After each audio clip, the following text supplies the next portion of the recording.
right back, ready for some more card slinging action. It's going to be Israel. I'm going to keep saying it because you keep laughing. There you go. It's going to be Israel versus Japan coming up next. A match I'm very excited about as the Japanese scene is continuing to impress me the more I look into it. Yeah, it's actually one of my favorite experiences casting is when I did the English recast for Japan Championships last year with Lorinda, who is a big student of the Eastern scene. Big student of me, first and foremost, yeah, but big student of the Eastern scene, as that's where he really got his big break in terms of casting in Chinese and Southeast Asian style tournaments.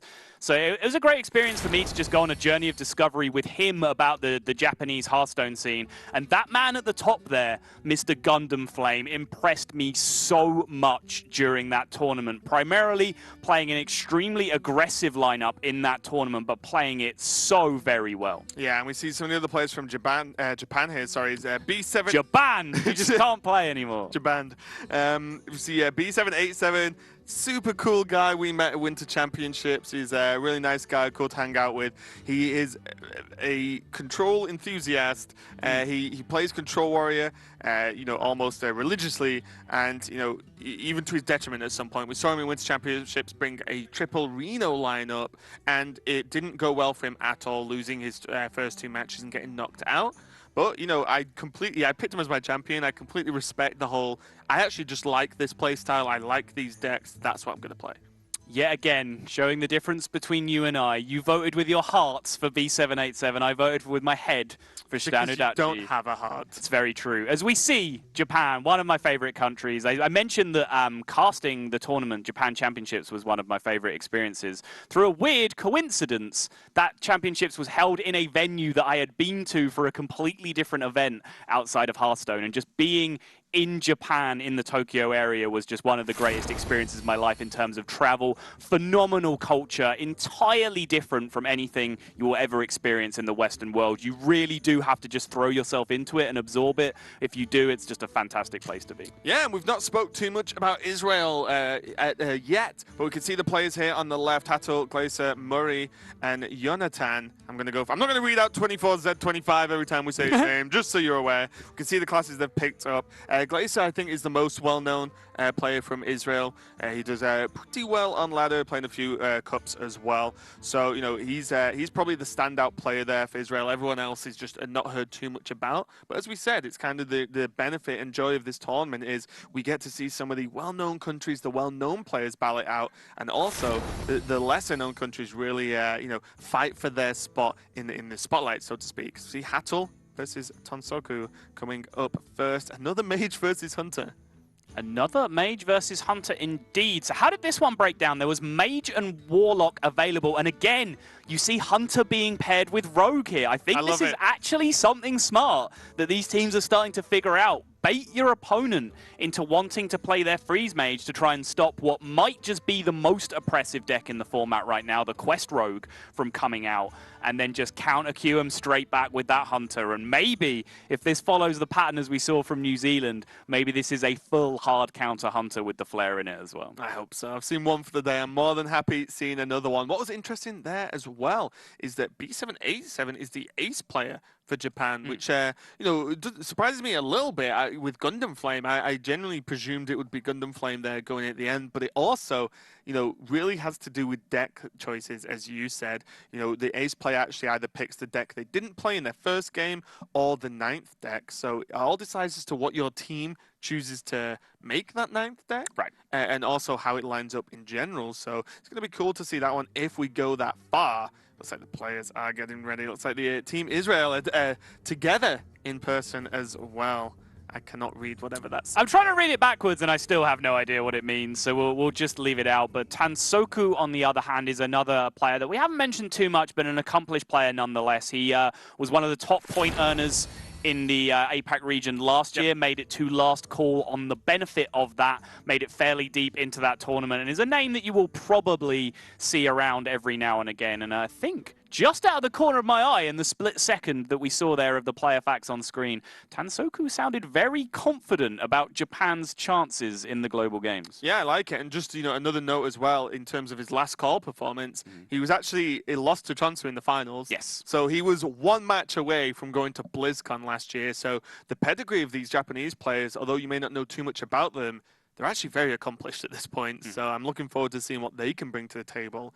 And also what Israel brings to the table as well, because it's just, frankly, a country we don't see too many players from in terms of playing in majors or big online tournaments. Because as well, one of the problems with online cups is you don't always see country where they're actually from, right? So you have no idea where some of these players are from when you just see their name on a bracket, so to speak. I think, the minnows, the underdogs are always important to any event like this, right? When you watch European Championship qualifying or World Cup qualifying in football or soccer, whatever you want to call it, there's always that undertone story of, can San Marino finally win a game of football, or are they just going to get smashed 8-0 every week? These are the things that people like to see, these players and teams that you aren't expecting too much from, having this chance to just bridge the gap in experience and perhaps quality with some of the better players. Yeah, and also as well, it's a huge opportunity because, there's a lot of people watching global games and it's going on for a while. Just the first stage is going to be 10 weeks long,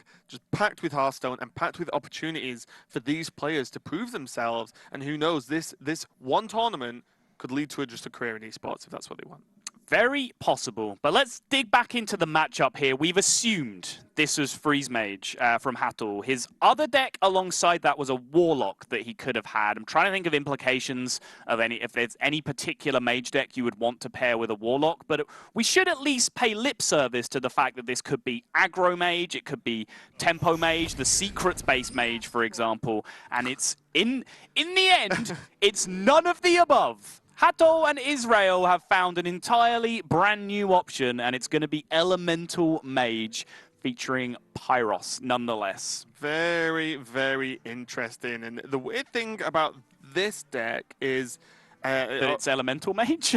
Yeah, okay. Well, I'm just trying to build the deck in my mind. Okay. Right? There's, outside of, Ice Block, there's not too many, outlasting opportunities. A lot of the other elemental decks, Shaman, can just outlast their opponent and go for the long game. Also have cards potentially Bloodlust has a lot of AoE. But can you really fit that much AoE in a deck where you're playing Pyros, for example? So when I have seen this deck being played, I ran into it a couple of times, mainly on the first 2 to 3 days of the ladder. Yeah, mainly the first game I queued was one person playing Elemental Mage. You got Pyros from a pack. Who then abandoned it forever. No, I played against it a few times, and I've mostly seen it being paired with kind of the Mana Worm shell. So it's actually being played as a tempo deck where you're just trying to snowball and stay ahead in that regard. And it's these kind of plays that will allow you to do that. If you're jamming 2 1/2s into your opponent's 2 1/1s as an opening, if you can keep outputting that quality of stats over time, then you can actually stay significantly ahead. And that's where a card like Pyros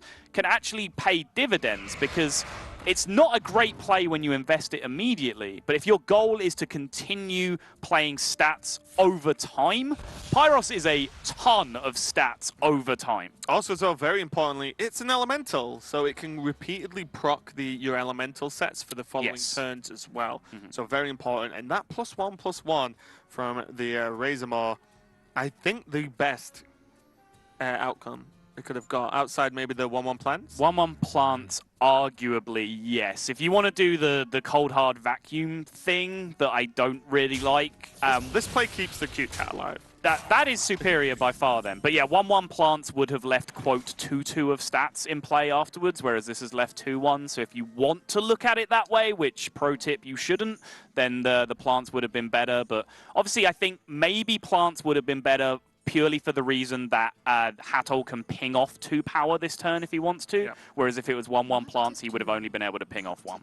It does have the option to play Pyros this turn, but doesn't really do too much, as the Pyros is pretty much the ping and then you cycle it anyway. Yeah. But I wouldn't mind keeping hold of Pyros, because at the end of the day, it is a 2-mana elemental proc. He's going to go for it, though, just to contest the 3/2. The other option was to ping the 2/1 and value trade into Cute Cat, but then your opponent gets a value trade right back. that means you have to ping the next turn. And Israel don't want to ping next turn. They want to play Tark Reaper because the turn after that, they want to play Tolvir Stone Shaper more than anything they've ever wanted in their life. Yeah, Tolvir Stone Shaper, very, very strong card when it is activated by an elemental, gains Taunt and Divine Shield. But also as well, something I didn't really think about too much is Water Elemental is an elemental. Believe it or not. Yes. Just dropping the knowledge on you guys here. But this means this. Can we get a PogChamp for that Raven fact right there? Bring out the best stuff for you guys. Yeah. But what I was meaning, if you let me finish before laughing at me, Never.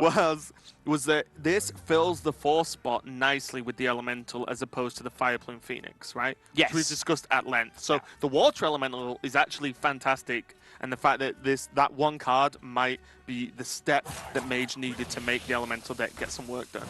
Do you know what? After mocking you so relentlessly, that's actually a very good point. I think every Shaman game last week, I talked about how Elemental decks are not about activating Stone Shaper on 4, they're about activating Servant of Kalamos on 5.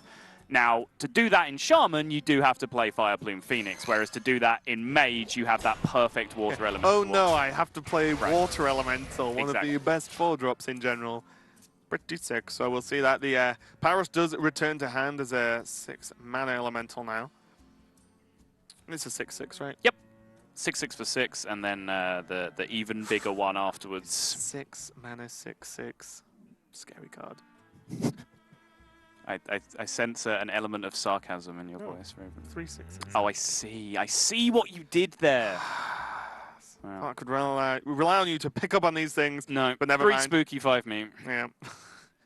So, Houndmaster going onto is available here to go onto one of the beasts, the cat or the bird, and the problem there is though it just dies. Maybe the equipping the bow is just a better overall tempo play. Does mean you're potentially slightly off curve with the Houndmaster next turn, but you can play Jeweled Macaw to fill out this turn at least first. But the bow just feels better against the Tark Reaper. Well, you can Houndmaster and chill. You don't have to. You don't have to activate the attacks. Houndmaster Right. chill. Yeah, Houndmaster and chill is just Raven's version of Netflix and chill, I Yeah. believe. Yeah. But I mean, he didn't have to attack there, right? He could have just left it in play as a 1/5, not being able to do anything relevant into his 3/3 taunt. Did choose to trade through in the end because it does allow him to push a little bit of damage, and I think Tansoku will appreciate that he needs to be pushing damage in this matchup. He'll get outvalued eventually.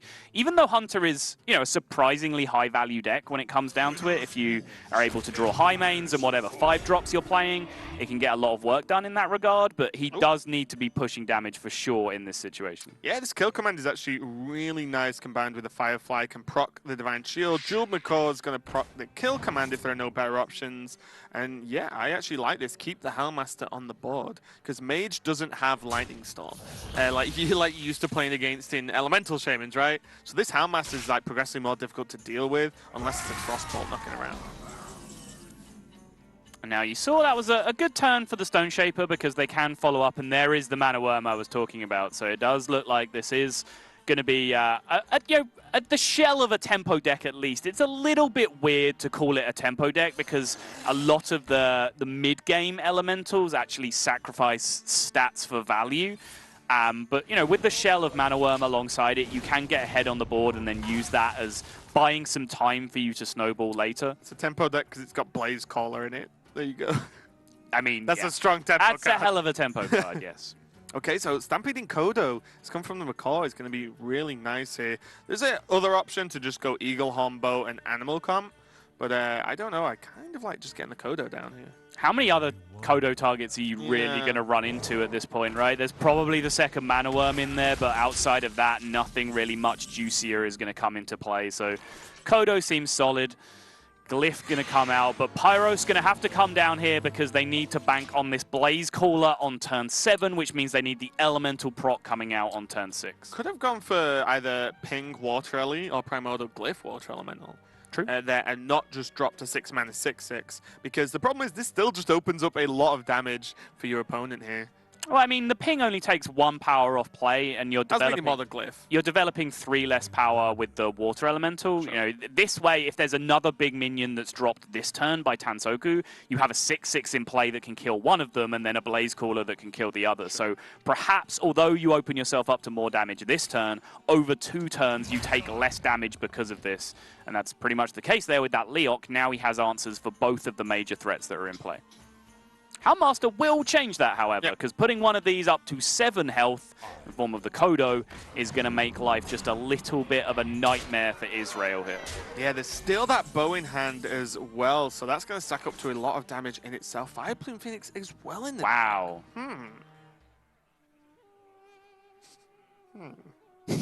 Says it already, doesn't it? I mean, that's potentially 6 4-drops, as well as fireballs. Oh, you're including the 5/4 that we haven't seen yet, right? As the 6? Water Elementals, Tolviz, Fire Plume. Oh, cool. But there's the Mage Elemental card as well, right? There's a 4-mana 5/4.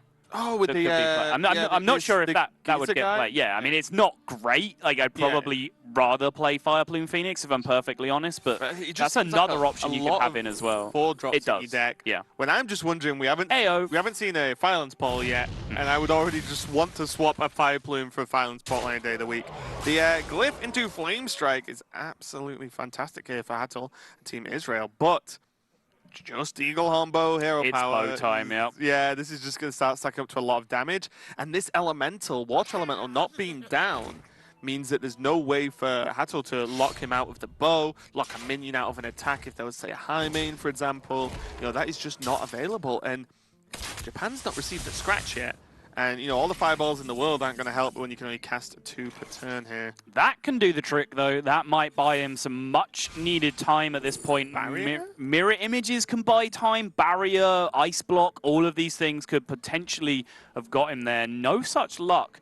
2-mana Polymorph here, because let's see. The Rat Pack can be cleared. They need to take all damage off the board this turn just to buy 1 more turn. So Polymorph allows them to do that more mana efficiently and then actually develop the Water Elemental, which will commit the bow to being used on face. But the big question is that they just need to set up 2-turn lethal here, or else they're just going to lose the game to Hero Power. Yeah, I was going to say that's the problem, right?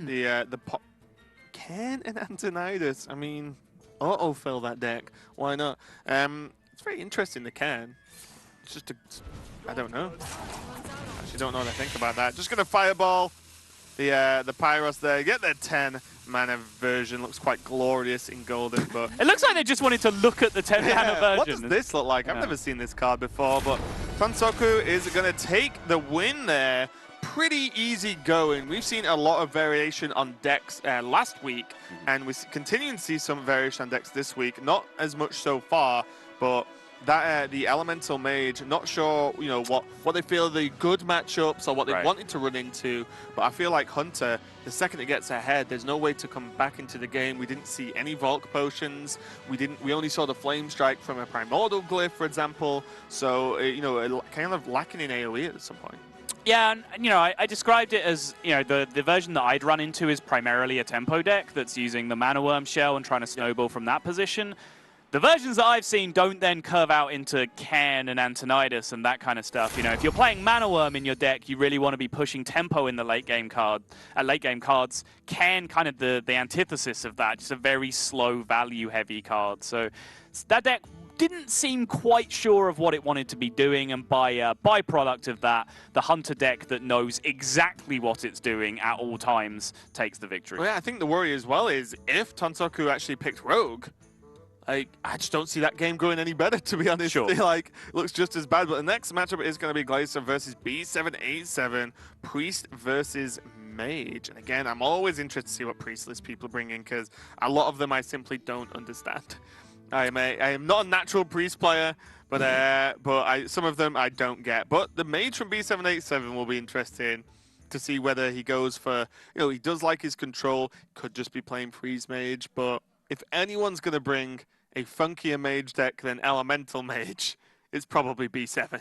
Do you have Golden Priest? I have, yes. You do? Only recently, though. Oh, okay. I was going to say, there's actually some, very, very experienced players that have like tens of thousands of wins that don't have Golden Priest. They just I have only the got other it a couple of weeks ago because of Dragon Priest. Interesting. But yes, this matchup that we're up against now is Mage coming up against Priest. And because of the bizarro world that we now live in 2017, Priests are actually one of the most difficult things for Freeze Mages to beat. That is a sentence I did not think I would ever be saying, but the combination of the card draw that they now have available to them in Priest, the board objectives, by which I mean cards that leave persistent value by staying on the board, Radiant Elemental, Lyra the Sunshard, Priest of the Feast. Priest of the Feast. I mean, I was getting to that. Oh, but sorry. Those cards kind of echo the Ragnaros Emperor Fandral kind of thing, right? Where you force Mage to remove it instead of freeze it. That's something they don't like doing. And then, yes, on top of that, finally, the amount of healing available to Priest with Priest of the Feast, Radiant Elemental, go off with cheap spells is just insane these days. Well, we can see B787 there won the 2017 HGT APAC Winter Championship. We were there, and it was a joy to watch. But yeah, his command. He initially surrenders. His command of English was a surprise. He just sounds American, or like, oh. He lived in Canada for many years and grew up there for a large portion of his time. So I was like, oh, okay, makes sense. So yeah, super cool guy to hang out with. Loves his control decks. And that sums it up. Would rather bring control decks and lose than bring aggro decks and win. He just loves them. Madman. Yeah. Anyone that loves anything more than winning is just someone that I can't get on side with. You just don't understand. Your brain cannot work out exactly what's going on with that person. The order of things that I love in my life: winning, my wife, my cats, in that order. Wow. Yeah. Is your wife watching? No. Shocked at that answer. But we can see Glacier there has, a good history himself, mainly making some strong runs through HCT playoffs and prelims. And yeah, just nothing too crazy though. Again, like we said, only seen too many majors or anything like that. So we'll see what he can do against very well-known now Japanese playing B7. Quite rightly, as you can imagine, named after the plane. In case you know. The Boeing 787. Yeah, it's a cute story that when he was actually leaving back to Japan, that was around the time that he came up with that name. He was just I'm flying back on a Boeing 787. That's a cool name. Let's go with that. Yeah. I mean, I feel like a lot of people do that the first time they need to come up with a screen name. They just kind of look around and just, oh, yeah, that'll do. That random object in the corner, I'll name myself after that. That's a very famous StarCraft player from Korea called Nesty. And that was, I'm pretty sure, as far as I'm aware, the story was, he had some on his desk and he was like, yeah, okay. I'm pretty sure when you came up with your name, you looked around and there was just an exotic bird in your house, so you named yourself Raven. Yeah, pretty much. Yeah. It's actually kind of true. Yeah, it's actually almost correct. Yeah. So yeah, it's going to be cool to see these guys. Again, the version of Priest, it could just be Dragon Priest, but we have seen crazy versions of the Glimmer Root, Lyra, Priest of the Feast is one that I feel does the best versus Freeze Mage. Because it's not like you even try to win, and this is what I was kind of mentioning earlier. You don't try and kill him. You just never die. So the best list of Priest against Freeze Mage has Divine Spirit Inner Fire. It has the Pyro Circle package, and it has Priest of the Feast. If you have all of those, then you're just in a commanding position as Priest. Yeah, especially if they just steal an ice block or something. You like. I mean, that almost just doesn't even matter at that point. Yeah, I just mean that's just definitely seals the deal. But it could be a few different versions of Mage. We've seen even Secret Mage pop up a little bit recently. But I don't know about B787 playing a deck that wants to go face sometimes. So we'll see. And, hey, Freeze Mage wants to go face sometimes. It has to do it eventually. B787 is a kooky guy. If there's going to be a weird deck coming out from anyone that you mentioned it can beat that Elemental Mage that we just saw previously, it's B787. Yeah, it's going to be interesting as well, like the whole difference between Israel actually being together, like physically in location, versus B787 being on comms with his team. You saw him chatting away there because I feel like the errors in communication can happen more over comms because you don't have that, sat next to someone being able to read body language and moving like that. I think it could be maybe an advantage to Israel if they're just playing all together in the same room. It's true. And it's actually interesting from Japan's perspective because Japan is a very small country, landmass wise, geographically, and they have an incredibly efficient transport network. So the opportunity for them to go and hang out together, even if they're kind of at opposite ends of the country, wouldn't have been that much effort for them to go so. But they obviously feel comfortable just communicating over comms. And I think we've seen almost a 50 50-50 split straight down the middle in terms of games that we've seen over this 1 and a bit weeks now of, players choosing to play together, maybe even just in clusters of 2 or 3 with, one not being able to make it, and then teams that are completely split up with all 4 players playing individually but still communicating over VoIP. Yeah, and I think it depends also who those teammates are, because if, for example, they talk on, voice comms constantly and play together all the time, then they probably feel comfortable doing that again, because that's just what they do. But we are going to get into the game now. It's B787 already waving to the camera as the game starts. Expect nothing less. And now he is frozen in time, whereas you see the whole of Team Israel there. Which is fitting for him, because it is, in the end, Freeze Mage. It looks like it, yes. Frost Nova, Doomsayer, Medivh Valet. Bit of a giveaway with the Flaming Monkey there at the bottom. I love the art on that card. It's so good. I've never actually noticed the Flaming Monkey. Yeah, with a little hat on. Yes. It's awesome. And then from Israel, it does look like Dragon Priests. So there have been... Not ideal. Not ideal, but there's been a lot of Dragon Priests with Priest of the Feast. Yes. In there, Oskaka and Pavel, I believe, played it last week. Okay. So yeah, not super full Dragon Priest that you might have seen on ladder a lot. Does have Priest of Feast and some other cards like Glimmer Root as well, I think Pavel was playing. So it's kind of even more of a mixture of archetypes, because there aren't tons of dragons as there are at the moment anyway, and then you kind of, water that down a little bit more with cards that don't synergize too well. But Priest of Feast and Glimmer Root could be really good in this matchup. It could be. The problem with Dragon Priest is that you don't draw cards quite as consistently, which means, those powerful cards, even if they are in this deck, the same powerful cards that make the weird Lyra builds effective, you don't draw cards as consistently because of the lack of the Circle engine, which means that sometimes you're just not going to hit those tech cards and you're just going to be found wanting. Yeah, we do see a Pyroblast in B7's hand as well. There is a toss-up with Freeze Mage list between 1 Pyro and Tinnitus and 2 Pyros.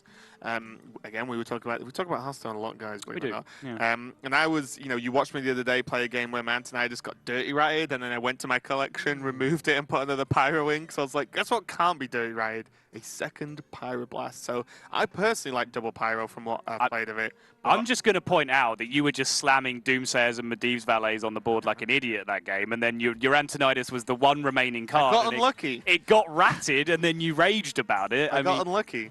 Follow typical Hearthstone player on Raven on Twitter, because that is basically Raven at this point. All right. For that, I was just giving a breakdown of the deck choices. Look, I like Antonidas, all right? You triggered me. Okay, I'm sorry. The light shall burn you indeed. Nice to see these guys having a bit of fun there. The old hero power emote for a turn. You may have seen that style in a certain video on YouTube.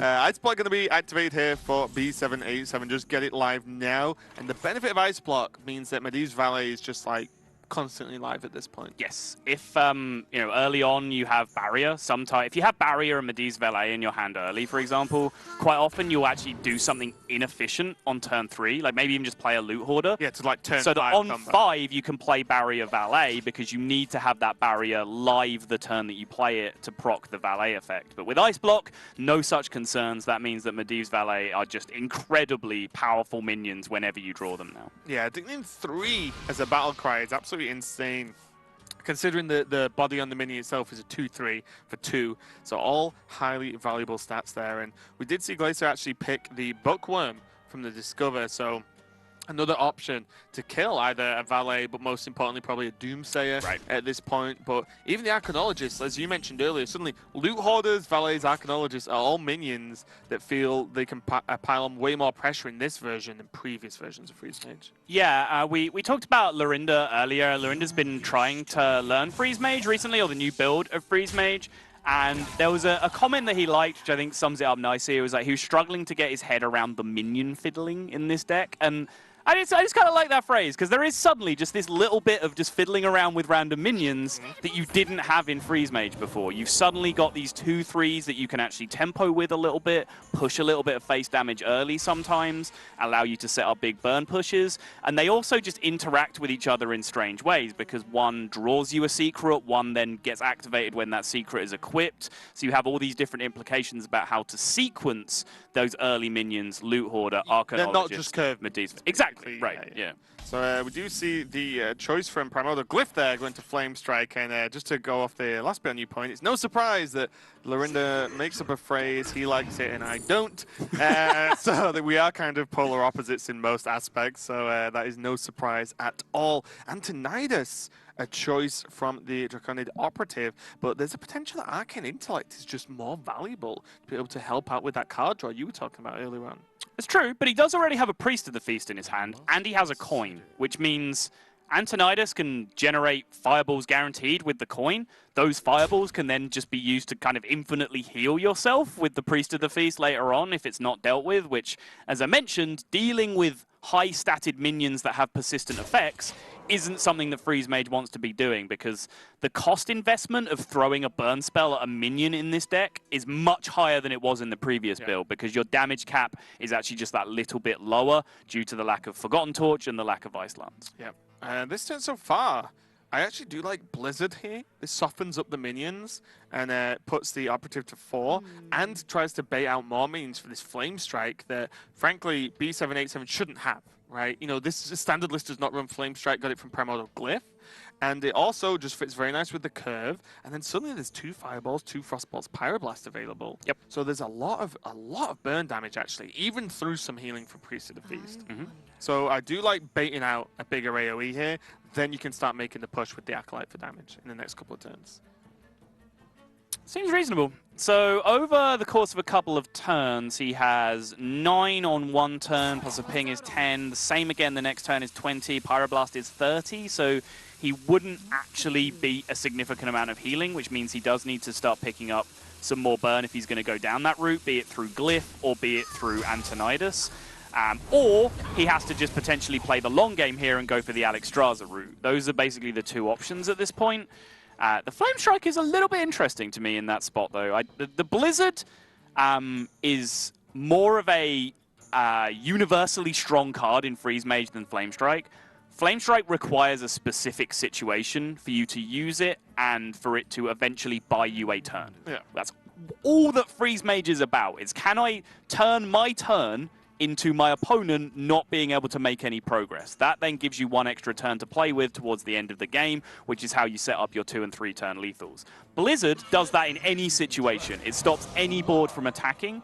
So I think the reason B7 chose to use Flame Strike there is that it was only really going to be effective there, whereas in the future, there's always going to be 6 health minions, 8 health minions coming down to hit the board, so it doesn't always buy him that guaranteed turn. Yeah, definitely a tough one. I did like the pushing 2 extra damage as well, leaving a 2-3 on the board. Obviously, it would have cleared up by Bookworm, for example, in this instance. But yeah, does get that guaranteed value, as you said. Now I just feel that B787 just needs to get some drawing going and needs to get Alexstrasza, because as you mentioned, this raw damage would kill a rogue, for example, but will not deal with a Priest of the Feast heal, but it might be enough to actually afford to fireball a Priest of the Feast if you have Alexstrasza first, you Priest of the Feast, you fireball it, and then go. Because then they're probably not going to play a Priest of the Feast, especially in Dragon Priest, and get like 12 heal. Right. You know what I mean? It's just probably not probably 6 yeah, most often. Realistic. Yeah. So, you know, if you Alex them, they go to 15, they Priest of the Feast back up to 21. Probably can't fit a natural heal in alongside that as well, so let's call it 21. And you then fireball the Priest of the Feast down. You still have 22 damage remaining plus pings from just the remaining burn spells that you have in hand. On top of that, of course, goes Antonidas, Primordial Glyph, any extra burn you can pick up. So. And also as well, the turn pretty much for Priest of the Feast has to be Priest of the Feast, Shadow Word, Death, and a spell to get to 6, right? Right. So that's, you know, even an ask in itself of your opponent as well. But the Acolyte is going to come down, and looks like B7's just like, yep, just draw me 1 card. That's fine, or 0 potentially. His hand is pretty full as well, so the odds on this Acolyte just instantly dying and not drawing 3 is actually a good thing for B7 at the moment. Well, it's never quite a good thing. Let's not go that far. But it's acceptable, and, you know, it's the reason why B7 isn't pinging his own Acolyte, because then he just gets into overdraw country. Yeah, exactly. You know, if anything, he just wants to cycle a little bit to get into some cards that he can actually play out of his hand. You know, the Ice Barriers, the Frost Novas, those kind of things that can allow him to get some more board space, and then, by proxy, allow him to draw cards more efficiently over the coming turns. Oh, that Tempo Antonidas is coming down. B7's going to get one draw. There's a nice barrier. He could have coined Potion of Madness and turned it into 2 fireballs. Obviously, like, potioning the Acolyte didn't do anything except push 1, but it did turn it into 2 fireballs. Yeah, that's pretty reasonable to me. Fireball Ping will be able to clear up this Antonidas pretty easily. There's still an option as well for B7 to start off with the Glyph to see what he gets drawn. If like Polymorph, then suddenly, yes, you want to Polymorph over using a Fireball here. Polymorph, Meteor, there's a few clean answers to minions like this now. Pyroblast is going to instantly make up for that lost damage, though, of having to Fireball this Antonidas. And I'm pretty sure you do have to Fireball this Antonidas. Yeah. 8 mana Pyro. Do you remember the days? I actually never played Pyroblast when it cost 8 mana. I started playing and I was free to play. By the way, it was 8 mana, right? It was 8 mana, yeah. Because I know Mind Control was. Yes, Pyro was as well, but I was a free to play peasant and couldn't afford all these shiny epics. Now you're just a peasant. Wow, jeez. Now I'm just a full golden role player. Wow, come on, don't call yourself a role player. You don't know the law. It's true. What's the law of Pyroblast? I know that golden cards look shiny, and that's good enough for me. You know what? For once, can't argue with you on that one. Glimmerroot again. So this is that style of Dragon Priest. I've seen a lot of lists without Glimmerroot, even without Priest at the Feast. But this is becoming more and more popular in the past week or so. It's like Israel want to make the tempo push here, set up some kind of play that starts to get significant amount of pressure on. But Primordial Drake isn't actually a lot of power in play. It's a lot of stats. But your stats are where you don't really want them against Freeze Mage. The problem as well is, well, it can't be removed that easily, so that's a bonus. Yeah. But the problem we also had was Tar Creeper does nothing versus Freeze Mage. Priest of the Feast is a key card once you're under threat. True. And Glimmerroot would potentially draw a card he couldn't play. So, there was very little else to do that turn. And, 8 health is extremely difficult to remove. But already, this is starting to stack up to be a ton of damage, regardless of Priest of Feast here. That Pyroblast with the Valet could be a 13 burst. So, not too bad. Let's recount the damage again. Let's say he was to just Fireball and ping this turn alongside an Ice Barrier. So that's 7 this turn, then next turn he can do 11 more with the Pyroblast. So what, 18, and then 2 Frostbolts, 24, 25, Pyroblast, 35. So it's actually still not beating a significantly powerful Priest of the Feast turn, which is why, again, I think we're seeing B787 just, quite rightly, just continuing to draw. Generate more burn, find the Alexstrasza. I think he knows that Priest of the Feast is the big card he's going to have to try and beat this game, and he's got so much time that he can afford to play around it. This is a key skill of Freeze Mage. In a lot of situations, it's actually not correct to play around anything because you don't have the time to beat those options. Whereas in this spot, you have plenty of time. There's no significant pressure on you, and that was not a tough decision for Israel. No, but it was a bad set of choices, though. Frost Nova versus, Freeze Mage, even new Freeze Mage with a few more minions. You would still rather just a Fireball or something, right? But yeah, I imagine Master Solia was not a top-notch choice there, as it probably isn't going to be in a deck like Freeze Mage. Ice Barrier's going to be proc now, so that's getting a bit more health for B7. Keeps hold of the board. Doesn't have a Frost Nova of his own, but still has that Blizzard he hung on to earlier to buy himself a lot of time now that there's a significant amount of power on the board. Right, and just for clarity, take a look at the difference right now between the Blizzard that he could have played on the turn he Flame Striked and the Flame Strike, right? Like, imagine this was the other way around. He didn't have Blizzard right now, he did have Flame Strike. Sorry, that sounded like I was passively aggressively trying to teach you a lesson right there, yeah. Look at what could have happened if you made this choice. I'm sorry, Saul. I won't do it again. Yeah, I mean, my plan was to Flame Strike the turn after anyway. But yeah, I completely get it. The Blizzard here is going to help him just buy time regardless of the amount of health or power on the board. And he's going to need that time as Alexstrasza is just still chilling in the deck. It's hiding. Medivh's Valets now are being picked up, which is just extra damage alongside all of this. That 3 being added to the count might have just put a little suspicion in the back of B7's mind that he now is over the tipping point where he can just start slamming damage to face. But again, have 0 objections to him just holding out for the long-term Alexstrasza in this spot. Yeah, now we can actually translate a Archmage Antonidas Frostbolt into an additional Fireball. Yes. As well, so then you've got to add up an additional 6 damage. It's squeezing it all in that is the problem, and kind of hoping that Glacier can't combine enough spells with the Priest of Feast to make it that difficult. So there's even a chance that the turn you sort of go for it, you make sure you have no small minions on board, so Potion Madness can't work. It's fair. Same with Shadow Word Pain. Yeah, sure, I'm with you. But Antonidas, this is the kind of spot where people don't like Antonidas. This is one of the reasons where people have cut it, because both glyphs have been used in this spot. So, Antonidas' maximum pickup in terms of fireballs now is pretty much 1, unless it lives another turn. So people are saying, if that's the case, if it's only going to generate 1 fireball in a lot of situations, wouldn't I just rather play Pyroblast because 10 damage in the same card slot instead of 6 damage? B787, though, has ended up with the best of both worlds and got that second Pyro in his deck for 8 mana anyway from the glyph. Yep. That's 1 Shadow Word Pain used, so another cheap spell gone to combine with Priest of the Feast later on. Archaeologist is going to draw him another Should be a barrier yeah. left, I think, yeah. Such a good card. It's nuts, right? I wonder, everyone, obviously all the Freeze Mage specialists went really crazy. Myself included, I was annoyed about the fact that Ice Lance was going away. I, as much as anyone, thought that Freeze Mage was dead in the water. I wonder now if we just rewound time and, with the knowledge now of how good Archaeologist is for the deck, would we even take this card over Ice Lance, maybe, if we were given the chance? Yeah. I mean, we'd take Mad Scientist back in a heartbeat. Let's start with that. It's just the power of thinning your deck is insane.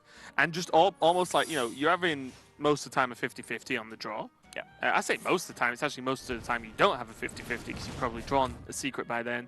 But on 2, for example. And it's just so powerful when you're playing a couple of secrets. You know exactly what they do. They're always good as well to have in hand. And it increases the power of your draws so much. Yeah, I remember way back in the day against, for example, Aggro Hunter, when Face Hunter was the most effective face deck in the meta. Used to keep Ice Barrier sometimes just to have that extra 8 life. Archaeologist is just a much more effective way of doing that. An Ice Barrier that plays a 2/3 onto the board. Exactly. Well, some cards that are pretty dead here from Glacier. And again, with this Power Word Shield, he's got to think about, well, do I actually just keep hold of it and wait because of Priest of the Feast? You know exactly what the Freeze Mage is going to try and do. If it's not happening this turn, it might be next turn or the turn after. You know what I mean? The plan is very linear here for the Freeze Mage and for B787 and Team Japan. There's definitely a lot of discussion going on, as you can see. Yeah, Israel deep in the tank on this one. They're really just struggling to generate the pressure that they need, and they've had this entire hand full of, borderline useless cards for 6 or 7 turns now. Shadow Word Pain, situational, Coin being reserved for that Priest of the Feast most likely, Dragonfire Potion, terrible card in the matchup, Potion of Madness not finding targets, Power Word Shield just drawn again. They just want to reserve that for the Priest of the Feast yet again by the looks of things. So they've just had this incredibly just reactive, passive hand for the past 5, 6, 7 turns and just haven't really been able to generate pressure. I think B7 has only frozen the board once in this entire matchup, and he's at 26. Yeah, it's weird, isn't it? And what's funny as well is this Tar Creeper actually doing a lot of work for Israel here, because it either eats the Archaeologist, or if it doesn't, then Potion of Madness can be used to steal the Archaeologist and trade it, either trade in, attack for 2, and prop the Priest of the Feast. So it's kind of a weird sort of style checkmate on the board for the way these 2 minions are going to interact going forward. But yeah, how much longer do you wait as B7? Do you just have to just wait and then just go for the plan? He looks like he has a decent grip of cards still remaining. I don't think he's down below 5 yet at this point. So, he's still only probably looking at something like a 1 in 8 or so of drawing Alexstrasza on his given turn, obviously increasing in odds over time. So he doesn't have infinite time to be able to guarantee getting the Alexstrasza. It's not like it's only a matter of I only have to survive 2 or 3 more turns and I get my Alex for sure. Yeah. There's still a good chunk of cards remaining in his deck, which means maybe at some point he's going to have to try the alternate win condition. But I think at this point, when he sees the amount of cards that are being held onto by Israel, he knows what's up. Like, he knows what the plan is. There is a Priest of the Feast and a bunch of cheap spells being held onto by Israel in this spot. Did you see Potion Madness, though? So that's one more off the old list. Frost Nova now available for Japan and B787 here. So as you said, he's only froze Blizzard so far. Sorry, frozen the board with Blizzard, and now he has a Frost Nova, which is going to continue to buy more and more time, and time is exactly what he needs. What to do? What to do? Yeah, there's a Doomsayer to pair with it that he almost certainly doesn't expect to go off. He's seen one Bookworm, one Shadow Word Pain get used, but again, bunch of cards being held in hand that haven't found the right situation to be used yet. That means those aren't just minions that can be dropped on curve, they're reactive things like Holy Novas and Shadow Word Pains. So his Doomsayer probably won't be going off, so he knows he's not going to get his free turn of tempo here. If he was going to try and get a free tempo turn, he'd almost want to be curving that into his Alexstrasza turn anyway, which he doesn't quite have yet. And there's actually still only 9 power on the board. It's not the most intimidating board state you've ever seen when you take away the fact that the Tar Creeper will only be getting in for 1. He's going to Nova, though. Is he going to pair it with the Acolyte? Is he going to pair it with the Doomsayer? He's going to pair it with both, apparently.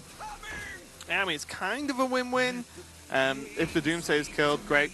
The Acolyte lives, he can draw more cards. If nothing's killed and it's all cleared, then great. There's now, again, 0 pressure on the board coming from Israel. Second Dragonfire Potion, not what they are looking for at this point.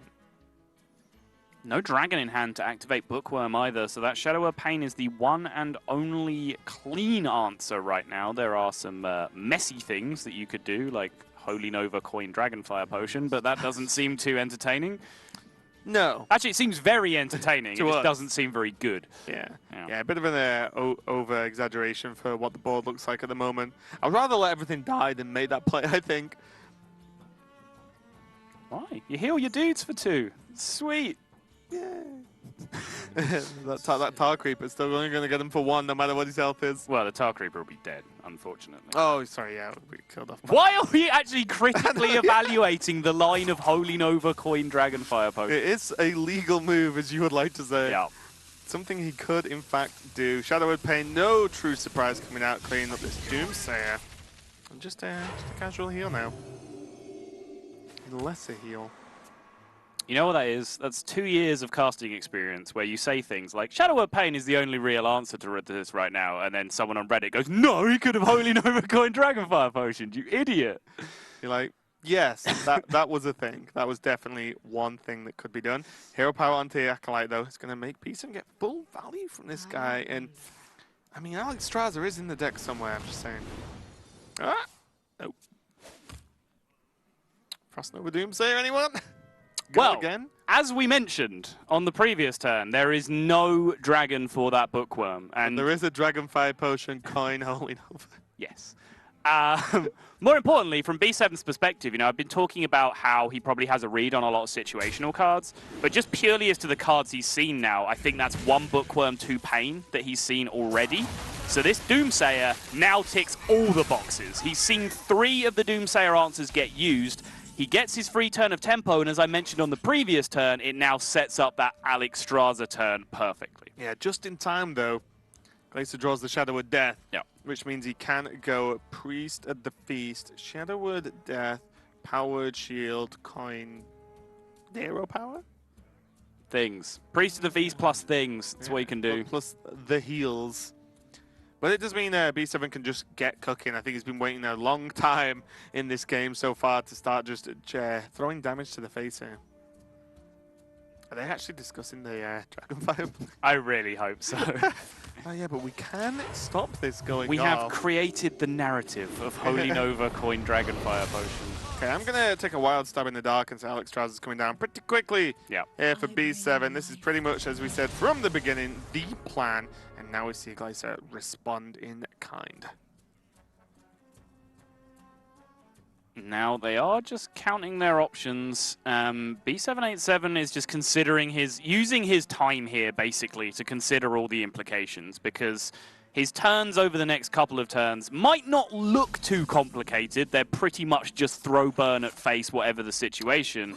But he's just considering all the potential lines that he could have to go down here. And of course, we said he would be expecting this based on the amount of cards that are being held, but he's going to be hoping that it's not quite as devastating as it could be. But with the second Power Word Shield pickup, this is about as bad as it could have been. Shadow of Death and Coin Heal still available to be used. That's 26 that he's put himself up to, and he's got himself the Priest of the Feast so far out of removal range at the same time. Yeah, with the coin, he's going to go up all the way to 29, and now he just Pyroblast the Priest of the Feast. I think he actually has to. No. Was he going face? He's going face, yeah. Oh, okay. Well, the presumption that all the low-cost spells are now used. If you Pyroblast the Priest of the Feast, then you only have 25 damage remaining. Right? Oh, like, okay, you literally can't win at that point. Yeah, I actually forgot his last card was Loot Hoarder. Yeah. Kind of terrible last two draws here from B7. As if they die, you kind of kill yourself quicker, maybe? Oh no, there's so much AoE left in the deck. They're not even going to survive to get one attack in. Nope. They're going to get Holy Nova, Dragonfire Potion, something, but it's looking like he might just fall short here. The Holy Nova on its own is nearly good enough to lock him out of this game. Frost Nova as well. Yeah. Even though it does nothing to the board, Exactly. It is a spell. Yeah. So the Holy Nova takes him back up to 26, and as I mentioned, Pyro Ping is 11, Fireball is 23, plus a Ping, that's 24, Frostbolt is 27, plus another Ping is 28, but in that time, the Priest is already healing 3 times as well, just from the hero power, plus any more spells. And you're probably dead with Yes, the fatigue. exactly. So, yeah, let's see what B7 does here. Can Nova to stop off some damage. Only 5 on board, of course, but when you're on 19 and taking fatigue damage, 5 is a significant number. What to do? And this is the difference. I mean, just to explain why this matchup is so much more difficult now than it used to be, and why Priest of the Feast is suddenly a card that just beats Freeze Mage, whereas no one really talked about it like that before. The old decks could send 30 damage in one turn at your face. If they discounted a hand with Emperor, God rest his soul, And Cobble. and exactly, an Evolved Kobold or Blood Mage or whatever it is, it wouldn't really matter how much healing you held back to bounce back up. They would just 30 you. And look at the amount of time B787 has had this game. He's drawn his entire deck. If this was the case, in old Freeze Mage, he would have had the OTK in his hand guaranteed, he would have discounted it, and none of this stuff from Israel would have worked whatsoever. But in this situation, this is the only play that can ever win him the game, just hoping to get some chip damage in with Loot Hoarders, but Israel will quickly put a stop to this through whatever means they feel like. Even just Bookworm, Frost Nova at this point. Like, you fatigue them a bit, you can fatigue them again next turn more with the Loot Hoarder kill. This looks very, very nice here. Additional 3. Just going to heal, actually, doesn't even care. Draconid Operative to discover their choice of fatigue card. Just 5-6 on the board, seems good. 2 damage of fatigue. B7 is going to concede this game. That was a long one, guys, but that is often how that matchup goes. Just no real way for B787 to clean that up. And it's going to be 1-1, Israel, evening up the score versus Japan here. Yeah, impressive stuff. They navigated that very, very well. They definitely knew how the matchup worked. They knew what their win condition was. They didn't panic about the fact they weren't getting any significant pressure on the opponent. They were just simply counting the amount of healing they had and, you know, accounting for their one unknown factor, which was that one Primordial Glyph card. Yep. That one Primordial Glyph card was the absolute worst case scenario in terms of additional damage, which is the Pyroblast.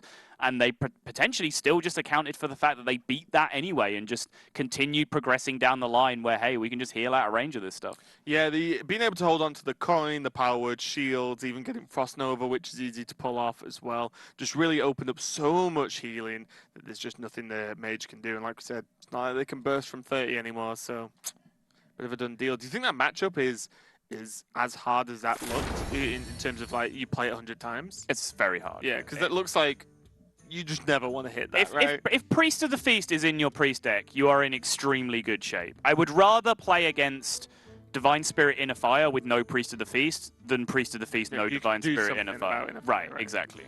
And we've got the next game coming up. It is all even here at 1-1. It's going to be Murray versus Gundam Flame, Rogue versus Paladin. So the first time we're going to see Rogue so far today. as both times we saw it previously, well, all 3 times I think it wasn't picked. Correct. And then, you know, whereas Paladin feels like it's picked almost every single time here.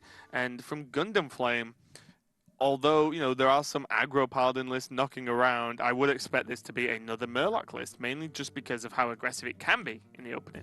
Yeah, I wonder whether, you know, there's really like a sliding scale of this Paladin deck of, you know, there's full Murloc where you're literally, you know, curving out a 4 or 5 at the most with Finger and Gentle Megasaur. And then there's a sliding scale kind of all the way to that Equality Doomsayer list that we saw from Game King representing Austria. In the middle, there's all kinds of variations where you can still have Murloc Tidecallers to make it very aggressive, but you still scale towards the Tarim and the Tyrion in the late game. So maybe just, you know, knowing Gundam Flame and having experienced watching him play quite a few times, I know he does really like hitting opponents in the face. So if there's any opportunity for him to have snuck a couple more aggressive Murlocs into this deck, I expect he would have been taking it. But remember, it's up to the teams as to how they want to put the decks together. I'm sure some teams have said, okay, these are the 2 decks you're playing, you build them how you want. We're totally fine with that. Whereas other teams will have come together as a foursome and built all their decks together, regardless of which person is actually piloting them. Yeah, and I imagine as well, you know, there will just be some, you know, overwriting opinions as well. And it's like, no, you know, you're playing Freeze Mage. You know, you can play the deck. I don't care if you think Tempo Mage is better or whatever. Like, we need Freeze Mage in the lineup. But we are going to get straight into it. Looks like good old Miracle Rogue. So we're having a good day so far, not getting any Quest Rogue. Oh, it feels so good. Yeah, and from Gundam Flame, it does look like the Vilefin Murloc list with some of the late game, and we can see Stonehill Defenders a big nod to that, I would say. Does have the Vilefin Inquisitor on turn 1 and the War Leader. Vilefin Coin War Leader is a ton of pressure against Rogue. Israel do have the backstab to shut that down. Of course, the patches draw not what they're looking for. I saw Orange post a list, I think this morning or last night, where he had cut the Pirates completely and was playing Fireflies instead, which the more I think about it, actually makes a lot of sense to me. Swashbuckler has a lot of merit when you are playing Sherazin these days because it means you always have cards in your hand to be able to generate things. But Firefly just does the same thing, except the card that you get always costs 1. Like, isn't that just superior? Maybe. I'm going to go with a maybe. Until I test it, I'm not going to commit. But yeah, I mean, and also just knowing what card you're going to get as well, right? Like, even though, yes, you know, it being a 1-mana card is fantastic, just knowing it's 1 mana is great. The only problem is it pulls away from more auctioneer value and some potential prep value, because sometimes you can just get an amazing spell, prep it out and win the game, you know? So you do lose some sort of blowout chances. But yeah, I mean, in terms of just consistency, Firefly probably is just better.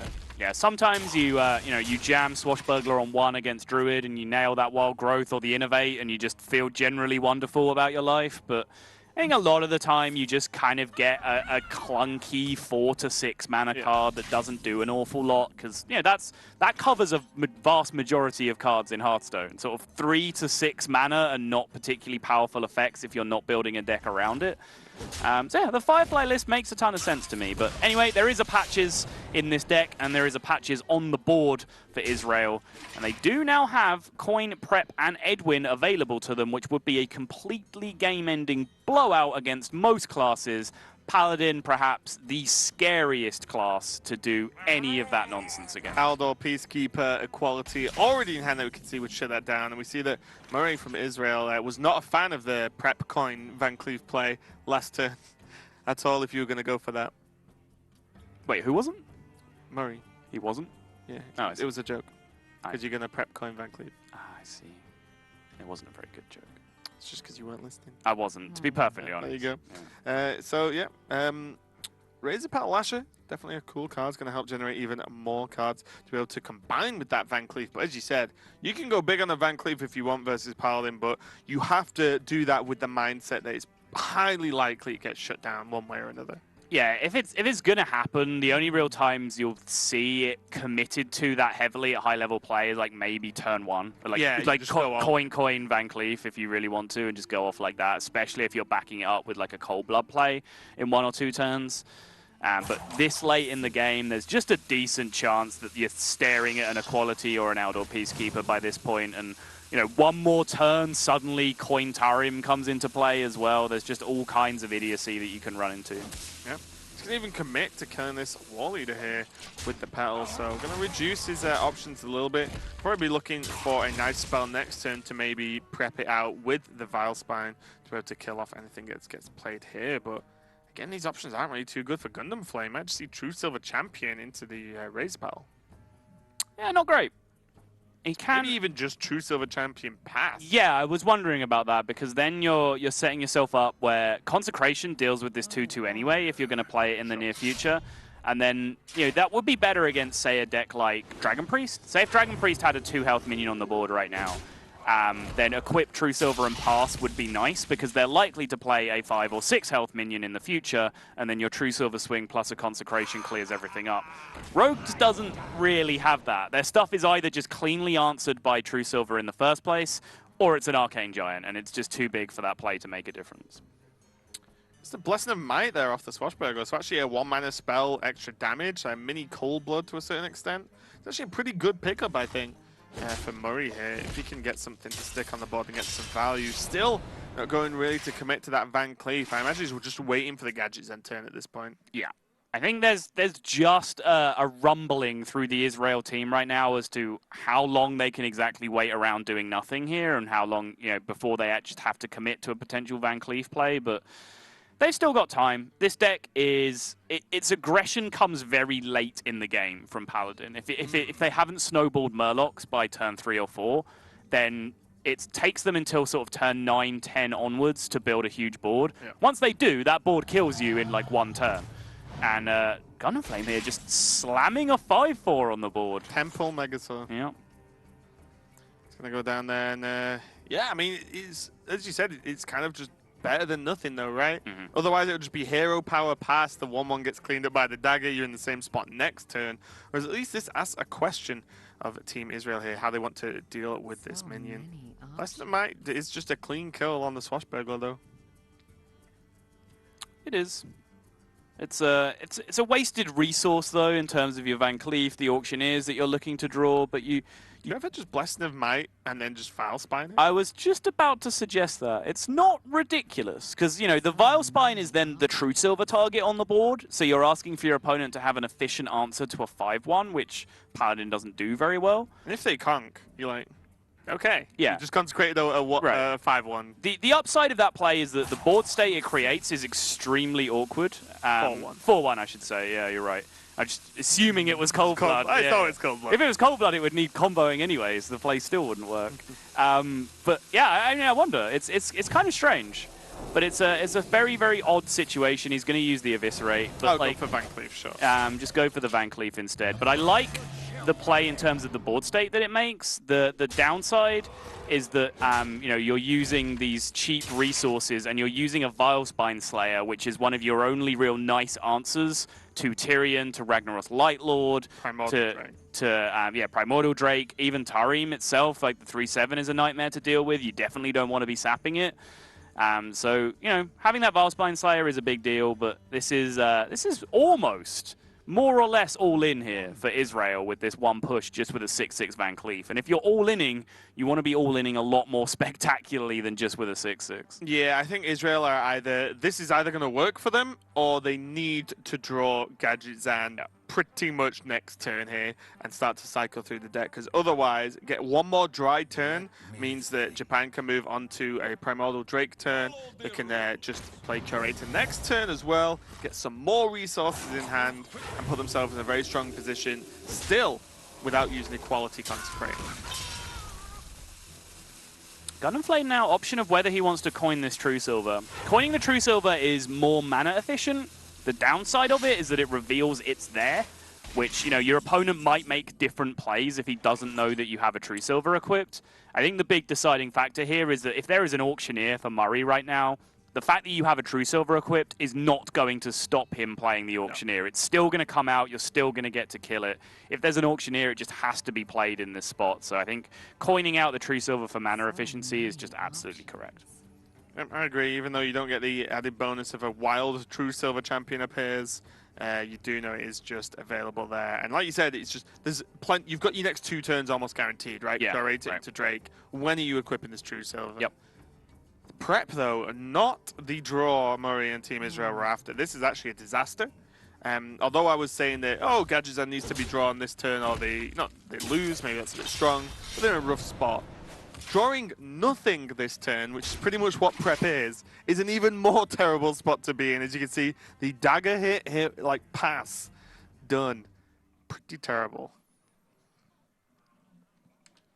With the pickup of the rock pool now, the Curator is going to get even sort of an added bonus of value because it's going to draw another Murloc that you can combine with the rock pool in the following turns. And another player who is bringing this Kodo list as well. So someone let out the secret on this one.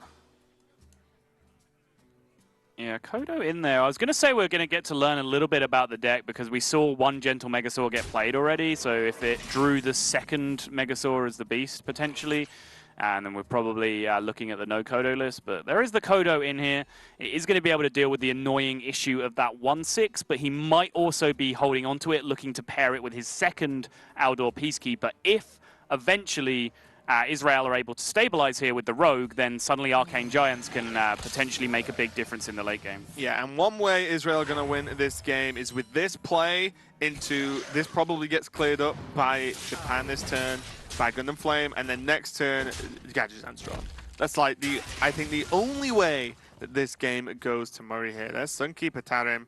Not going to be too crazy this turn, because he can pretty much deal with anything anyway, but going forward, he could go wide with these Murlocs. He definitely could, yeah. With the hero power tokens as well, if he's going to get second Vilefin Inquisitor, that can make huge board states by refreshing the hero power, but there's a more immediate problem right now, and it's that this board state is a little bit awkward and might just demand the big board clear here, but if you equip the, if you commit, the big board clear effects, you're not really developing this turn, which can potentially just snowball the game if Israel can pick up a big draw next turn. And if Gundam Flame knew he was staring back at a hand of prep, then I think this would be a quality consecrate in a second, and then just, develop a Murloc behind it and go from there. But he doesn't. He could be staring at anything. Yeah, I'm wondering how good just like Kodo Rock Pool is, for example. You can just kill everything except Sherazin. Sherazin probably goes into the Kodo, and then you just build up from there. But he's going to go for the big clear. I like developing the Rock Pool though. You just want something to try and stick next turn. Yep. You can trade it into a giant next turn. There's been dead cards in hand for Israel. Speaking of dead cards, that is the exact opposite. Gadgetzan Auctioneer, the card that brings dead cards back to life, and now we are going to see the snowballiest of turns. The Hallucination comes into hand now. He can pick another 3-mana spell off. This Divine Favor is insane. Prep Divine Favor. Every time I see like a big Gadgetzan turn come in, I always feel like, Joker just going like, and here we go. And then just a million cards get drawn. How many does this draw, just out of curiosity? Like, what's the trigger order? Does the Gadgetzan card draw first before Divine Spirit checks? Yeah. Interesting. So it only draws one. All right, not quite as nuts as I was potentially expecting, but the rest of the turn is looking pretty spicy behind it. Backstabs, Hallucinations, and he's got himself to the Arcane Giant that he can now tempo out behind this. And this is all happening on the turn directly after a quality Consecrate has come out from Gundam Flame. I said if he was staring back at double prep, he would do it in a heartbeat. He was, and he's got punished for it anyway. Yeah, and also as well, what a crazy secret he got. He got Getaway Kodo, which means that any of these 3 high-value targets that die will go to hand. The Giant can just be replayed. Gadgetzan, good card anyway, even though he's got another one. Sherazin creates the pod on the board and still goes back to hand, so you can get 2 Sherazin pods onto the board. Absolutely crazy. If Arcane Giant dies, you've just got another 0-mana 8/8 in your hand. Yeah, that's what I'm saying. It's just that every single kill is fantastic. Yeah. Why? Why do people play Quest Rogue? Why do you want to just play a bunch of idiotic 5/5 dudes when you can do that instead? It's just so much more fun. I mean, look, that guy on the left, especially the animation, is showing how much fun this deck can be. Correct. Look at his face. He is having a fantastic, glorious time here at HGG. And, I mean, who doesn't want to be that guy? That turn was actually just silly. It's silly in a good way. He started that turn with 2 0-mana cards in his hand and nothing on board, and ended up with 13 mana's worth of resources in his hand, an 8-8, a 4-4, and a 5-3 in play. Was that just... Oh, no, that's fine. Yeah, that's absolutely crazy. The Gadget Zan is the correct kill, which sounds weird, but based on that potentially being getaway Kodo, it was absolutely the correct kill there. Coin? I mean, regardless of whatever the secret was, if he didn't kill the Auctioneer, there was an Auctioneer in play. I think that's the salient point is that you are killing the Auctioneer no matter how hard your read on the secret is. After that many draws, though, you'd imagine the second one's in there anyway. Yeah. Okay, so Sap can push away Tarim if required, but that doesn't mean he's just available again anyway. And again, here comes the stack for Sherazin. Gonna start counting up on those leaves, already on 2. Yep, guaranteed at this point, has the 2 more cards available to play. Just deciding whether he wants to go Mimic Pod here, or potentially Sap even, or go with the Razor Petal Lasher to get the 1 mana Petal. It's going to be Sap on a just random Murloc dude. No, it looks like they've taught themselves out for it. You need to commit. Would they need to commit. They need to commit. Whatever they're going to do, they need to commit right now, because there are several more draws they're going to hit this game that they need to react to. Especially with Swashbuckler. Yeah. This is what we were saying earlier about, you know, it might be good to have a 4-man team, but not when you need to get this much work done. It's going to prop the Sherazin as well. Clear up this and just leave the Valfin on the board as a 3-3. But look at this. Oof, this is getting out of control. Spike-Ridge Steed after seeing a Sap, though. Yeah. Not too shabby. I do wonder about that Sap. Obviously, I think Israel were just trying to clear the board as efficiently as they could to play around things like Spike-Ridge Steed. But they left themselves in a position where they used their best resource against one of the cards that they're afraid of to play around one of the cards that they're afraid of. It didn't really make a great deal of sense, and I think there was a wave of panic going through Israel towards the end of that turn as they tried to scramble for something to do. You know, I was shouting at them to commit to something, and they did, which, you know, is good, but I think they just committed to the wrong thing in the end. So, Gundam Flame still has Consecrate left, right? He has 1 left. He used 1 Equality Consecrate. I don't remember him using the second card. So if he Spike-Ridge Steeds, plays Rock Pool, and goes all face, he could just put him on a Consecrate draw next turn. So he's going to kill the Gadget Zan. I'm just wondering, like, how scared are you of Gadget Zan after it's just been live for 2 turns? That does sound ambitious. I'm going to put it out there. Okay, if Consecrate's drawn, just saying. I mean, he does the play anyway, because this is just a good play, except he kills the Gadget Zan. So we'll see what happens there. If Consecrate gets drawn, I'm pretty good about it.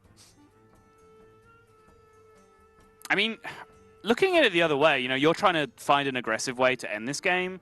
From Gundam Flame's perspective, he's nearly beaten everything at this point. Like, that is true. There's a 3rd Auctioneer to come, and yes, there's the Sherazin, which is an essentially infinitely recurring resource, but eventually Israel run out of cards to be able to revive it with. Mimic Pod. Yes. Could double up the Arcane Giant. Oh boy, that is insane value off the Swashbuckler as well. Spike-Ridge Steed is a pretty good card. Yeah. And a hell of a lot of value. There is still 1 Arcane Giant in the deck though, right? Yes. So if that Mimic Pod hits Arcane Giant, we'll be feeling pretty good. Not going to play it this turn, so going to be 1 more turn before he's able to get it off. And now the Razor Petal has to be played. You would have thought so. It will be, you know, it'll be very clear if you knew exactly how many cards there are remaining as to whether you ever need that card to draw from Auctioneer. But, you know, this turn you can use it and draw a 0 mana 5/3. So yeah, that seems pretty reasonable. Spike-Ridge Steed, the Stellagun. I've never seen that before. I have. I've done this several times. I seem to do this, like, obviously there's no way this can be true, but I feel like I Spike-Ridge the Stegodon more than any other minion. Okay. Of course, that's literally impossible for reasons, but it feels that way. Not if you play Stellagun in the deck. That's true, but I do not, because I'm not at rank 20. Rank 25. Oh, got him! Okay, so this board, again, is now kind of spiraled out of control somehow. Even though it looked like Gundam Flame had a good purchase on the board, it's not going to be enough here, and it's kind of scrambling now, because Kodo just, it might kill the 2/2, might kill the 1/1, sure, but it doesn't do enough when Valspine Lasher Sherazin is still on the board. Is this number 3 Sherazin now? And the 3rd kill? It's at least 3, I think. Yeah, that's what I mean. Like, the value on this card is kind of nuts. Primordial Drake, though, good value card in itself. Spike Ridge Steed now only introducing 5 power into play, and it could, as you said, Raven, just come down to this Mimic Pod at this point. Cold Blood is a really nice pickup, though. What minions are even left? It depends. I mean, the list is built very differently. Sometimes there's a second SI agent, sometimes there's teachers, sometimes there's Leroy. Like, all of these things could potentially be in there. Because I think there's one Eviscerate, there's one Arcane Giant, definitely. Because why wouldn't you play 2 ofs? Right, yeah, You know, come on, almost definitely. Oh, the value. Ooh. Just double Mimic Pod, Cold Blood, go. I mean, you can. Gets you a 5-3 back, but the 7-1 doesn't really do a great deal in that spot, though. You don't have the mana left over to dagger. It's fine. Could Mimic Pod into... Is there a backstab left? I think so, actually. Yeah, one backstab was played right at the start, wasn't it? To kill the one Battlefield. Yeah. Choose soon. Oh, Mimic Pod again. Yes. Desperately trying to scramble for what these last cards are. He Arcane Giant. Yeah, he got him. He got him. That is just going to be backbreaking for Gundam Flame. Don't think he has any way of dealing with all this value now. The Spike Ridge Steed is going to put a wall in the way, but Murray has his own Spike Ridge Steed to be able to put the value train straight back on them. And even if the Spike Ridge Steed comes down, he's still going to take a huge amount of damage to face. What was the name of that card again? It's a Spike Ridge Steed about 3 times in one sentence. Yeah. Just tickled me. Well, there's a lot of them. Yeah, Stonehill Defender, though, could pull something at least fairly reasonable. Tarim could be huge. Stubborn Gastropod got this for the team. Can kill off a giant. Israel have that look on their face right now that pretty much everyone does whenever they face Stonehill Defender. Just, oh god, not like this. Well, against Paladin as well, Tarim would be a legitimate problem here. Yes, We'll just exactly. completely blow out everything with these giants. Didn't get it, though. Flame, though. I mean, nothing feels great when you're facing down this much damage. I think he has to actually play Spike Ridge Steed or he dies. Yep. Or Wicker Flame, you know, like, yeah, he had to taunt up an additional minion. Spike Ridge does theoretically keep him alive, and if he can find now a Tyrion turn where he also stays alive, he's set up lethal with Ashbringer. Yep. Also, if there's... So does he double kill? He can't kill everything, right? I wonder if he can get in conk range as well. Well, there's only at most going to be 2 power left in play, right? And even that's not happening. The 3 trades as we see them are going to take him down to 1 power, so the Consecration setup seems unlikely. Yeah. Both True Silvers have been used, so that setup doesn't work either. And I think if Tyrion is the draw, then he's just going to be dead on board, so...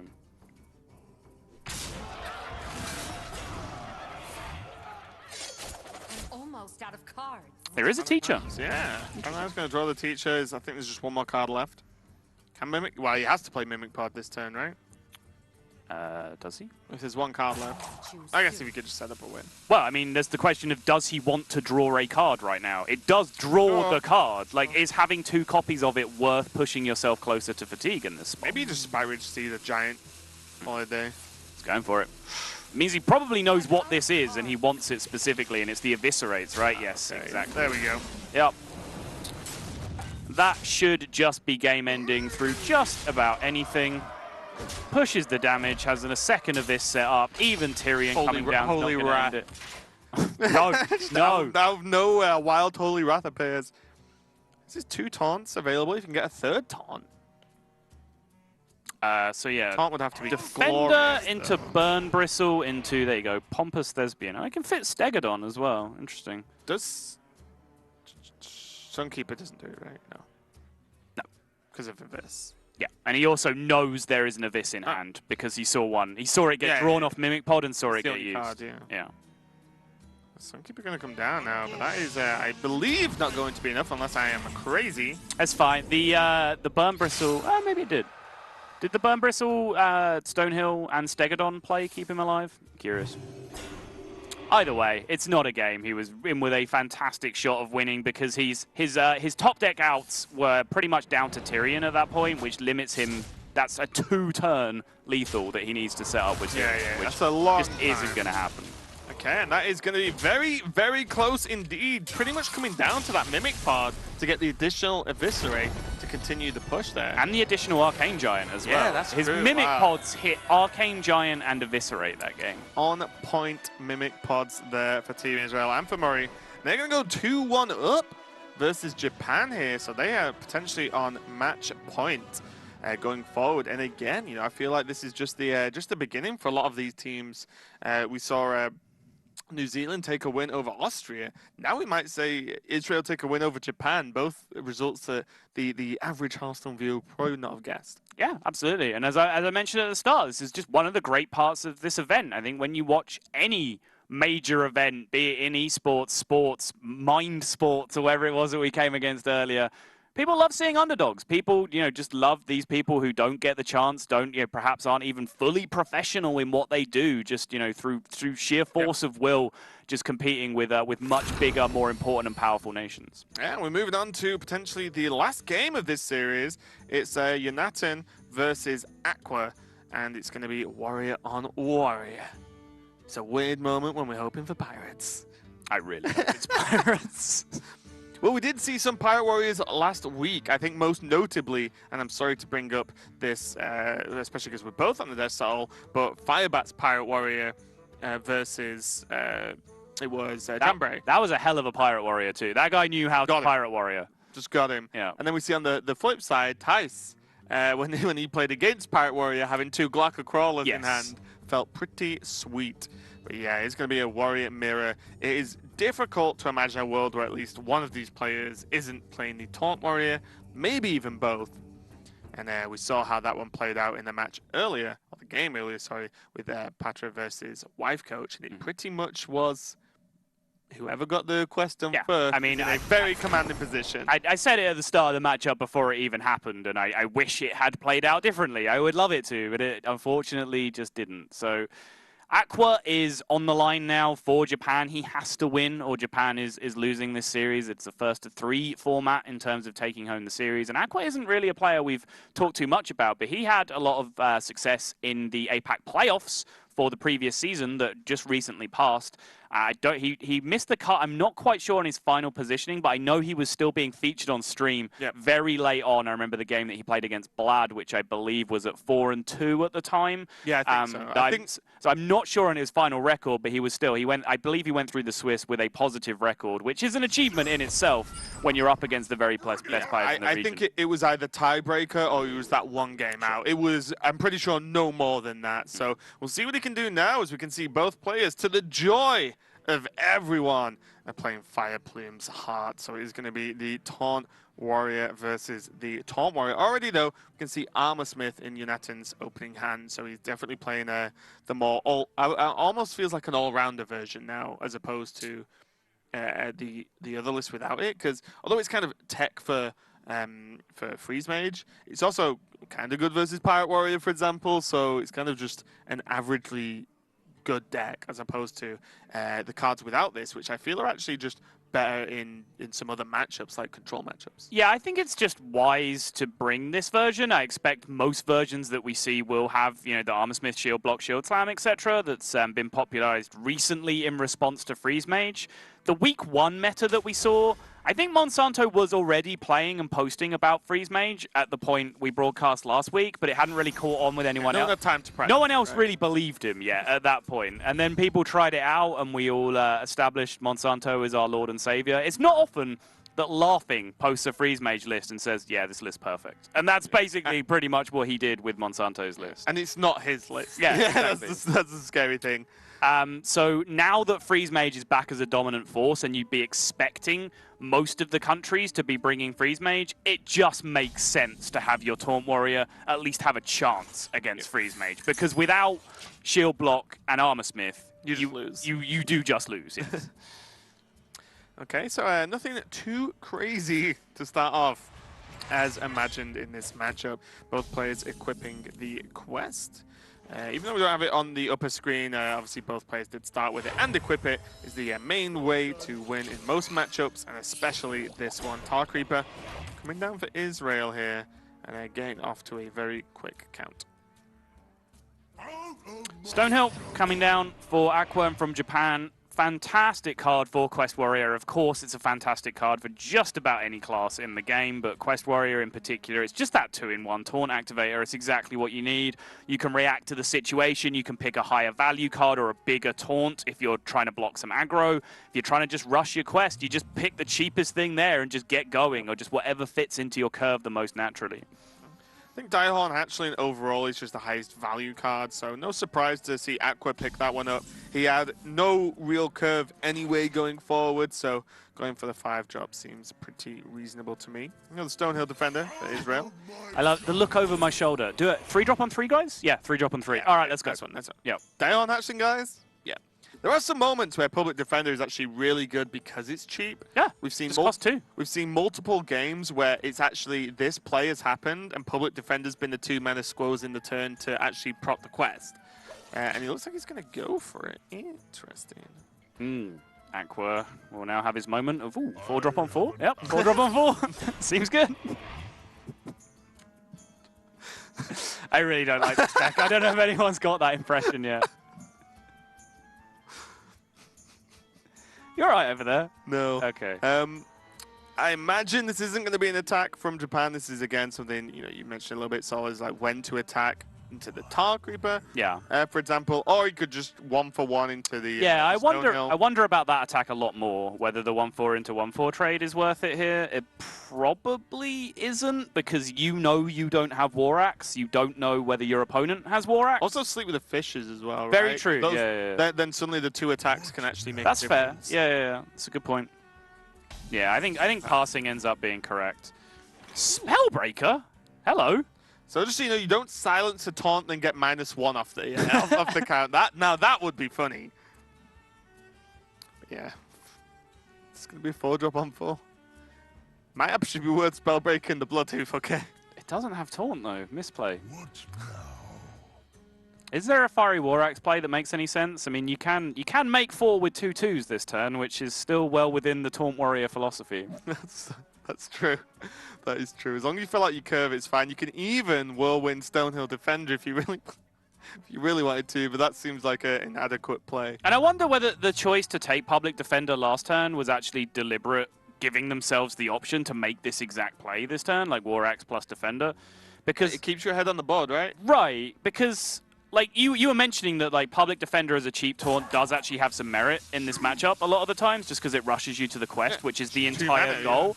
But it didn't, unless they were making exactly this play, it didn't really fit their curve very well, you know, because they had Armor Smith on 5 already. Well, it would have to come out on like 6, then you just take the hatchling, right? Right, or exactly. the ornery Daihon. Yeah, you could have played it alongside Stonehill Defender on 6, maybe, or played it alongside Stonehill Defender on 5. It'd be weird though. And you're playing Armor Smith on 6, so I was suspecting we were going to see Stonehill I've forgotten the name. Public Defender and Fiery War Axe are coming out on the same turn, just because of them picking it in the first place.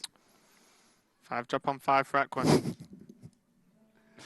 He's nailing it so far, but he's actually just a little bit too slow. Just even though he's actually hit a pretty perfect curve so far, the fact that Israel have been able to play the multiples is just maybe giving them a little bit of initiative here. I think I like the. Do you actually go into the Stonehill this turn? Because you can see weapons available. There is 5 damage. Yes, you don't die from 5 damage, but Whirlwind is common as well. Like, do you actually just make the potential weapon trade deal 5? I think like 5 going into the Tar Creeper as well is important, right? If you enrage, the Bloodhoof, then if he wants to full trade with the 1, and the 3 from the weapon, then that's killing the Tar Creeper as well. I think that's totally fine for you. Just go for the defender, just get it a little bit lower on health. Means that cards like Sleep with the Fishes have a bit more chance along with a bit more help to actually clear off the minions. You know, even though we sort of joked about it, like a 0-7, yeah, 0 attack, but 7 is a lot of health to get through actually. Yeah. And it's still, you do want to actually clear up the board as much as possible, because once you get that Ragnaros hero power, you want as little minions on board so you can start pushing that extreme amount of damage. Ali Armor Smith coming down. You just smash Brawl here. It's a decent Brawl, but does Whirlwind Sleep get you any better? You can trade off your damage 3 health minion to kill one of the others with the Sleep. There is potential to brawl, though. It is kind of a dead turn here. He can Bloodhoof Brave if he wants to, but it's not ideal. If he brawled, he'd have to Whirlwind to fill out the curve, though. Yeah. That's the only I think if you're going to go for a ball clear this turn, I like the sleep line a little bit more than I like the brawl line, but I also just don't see anything wrong with just doing what Aqua's been doing this whole game so far, is just jamming taunts and hoping that he gets there. Yeah, and to be fair, you're representing quite a hefty board yourself. So if your opponent brawls, it's a turn then probably not developing taunts, and they've brawled for you to a certain extent. Sure. Because until you hit the quest, you're okay just the game not really going on, right? You know what I mean? Like, you don't really make much progress other than on board. So unless you're about to hit the quest, you're really not too fussed what happens anyway. Yeah. Now, you know, Aqua for Japan here has actually just got the better end of the stick in terms of presence on board, as this Tar Creeper and Stonehill definitely do not match up versus the two Bloodhoofs here. They don't, and he doesn't really have any more high-value taunts in his hand right now. He has a taunt minion that he can play this turn, but he's not really contesting the board presence too well, and Armor Smith not the draw he was looking for at all. We've talked at length about how that is a dead card in this mirror, and so far, all the Quest Warriors have come teched for Freeze Mage and have just run into each other and just kind of butted heads and cancelled each other out. Yeah, I mean, Armor Smith does almost nothing except for the point you brought up earlier, which is kind of defend against Dirty Rat. You know, like you have it in your deck to not play in this matchup at this point, which feels kind of strange, but it just doesn't do enough. As you know, even 10, 12 armor is relatively insignificant against a Die Insect hero power. Yep. And I think Dirty Rat, which is kind of strange for me to say because I'm generally not a huge fan of Dirty Rat, but it's one of the cards that makes this matchup kind of interesting at times because, you know, playing around Dirty Rat and choosing how to use your Dirty Rats is actually one of the more engaging and difficult aspects of playing the deck. The rest of it is, as we've mentioned, just kind of just developing your curve of taunt minions in the most efficient way and then just taking the advantage from the huge hero power you get out of that. Yep. And then one turn away from getting that Drake down. There's an option to actually just Whirlwind Sleep with the Fishes here, or just trade Sleep with the Fishes, maybe. Direhorn Hatchling, 1 mana off being efficient here.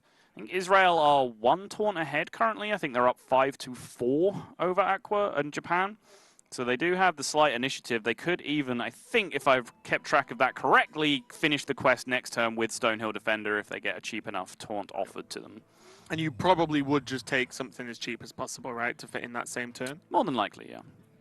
It depends on the card that you draw as well as to whether you need to use all that mana this turn or whether you can just do it next turn anyway, just in terms of what your hand looks like in overall mana efficiency. But more than likely, if you can get something cheap enough to get it done a turn early, you will do that. So it is going to be Sleep with the Fishes here. And then the trade into the Ali Armor Smith is going to clean this up. Another Bloodhoof Brave just to, you know, challenge the Spellbreaker at this point, and the weapon's not going to be able to quite clear it up from Israel, so he wants to use the Whirlwind. Maybe that's okay. Does give the board back free to Israel here, though, and Stonehill Defender is going to come down. Oh, it looks like that was number 5, actually. I was 1 ahead of themselves. They're actually tied 4-4, so it's still 1 off after this second taunt is picked up as well. Yep, there you go. Nice.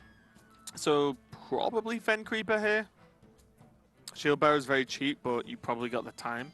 Relying on your next draw might not be good enough. You could go Shield Bearer and just say, well, my next draw does it, one way or the other, but I feel like Fen Creeper is just a pretty solid minion. Yeah, Fen Creeper still can't be played this turn, though, which means I think you've played both Stonehill Defenders already as Israel, so there aren't any taunts apart from Dirty Rat that you can pair with this on the following turn. Your opponent is getting quite close to finishing the quest themselves, and as we mentioned several times, the person who finishes the quest first is just a massive advantage here. So I like taking, you know, the biggest, most efficient minion that he could play on that turn, which was the Cyclopean Horror. It's not great at a 3-4, but more importantly, it fits his curve right now. And yeah, that is 4 for Japan. I was half right, at least. As always. Hey, that's a good average. I'm just batting 500, man. Direhorn Hatchling is an option here, as you know the Primordial Drake, you know, on curve fills it out nicely, but doesn't do anything at all. There's no Sleep with the Fishes available for the following turn.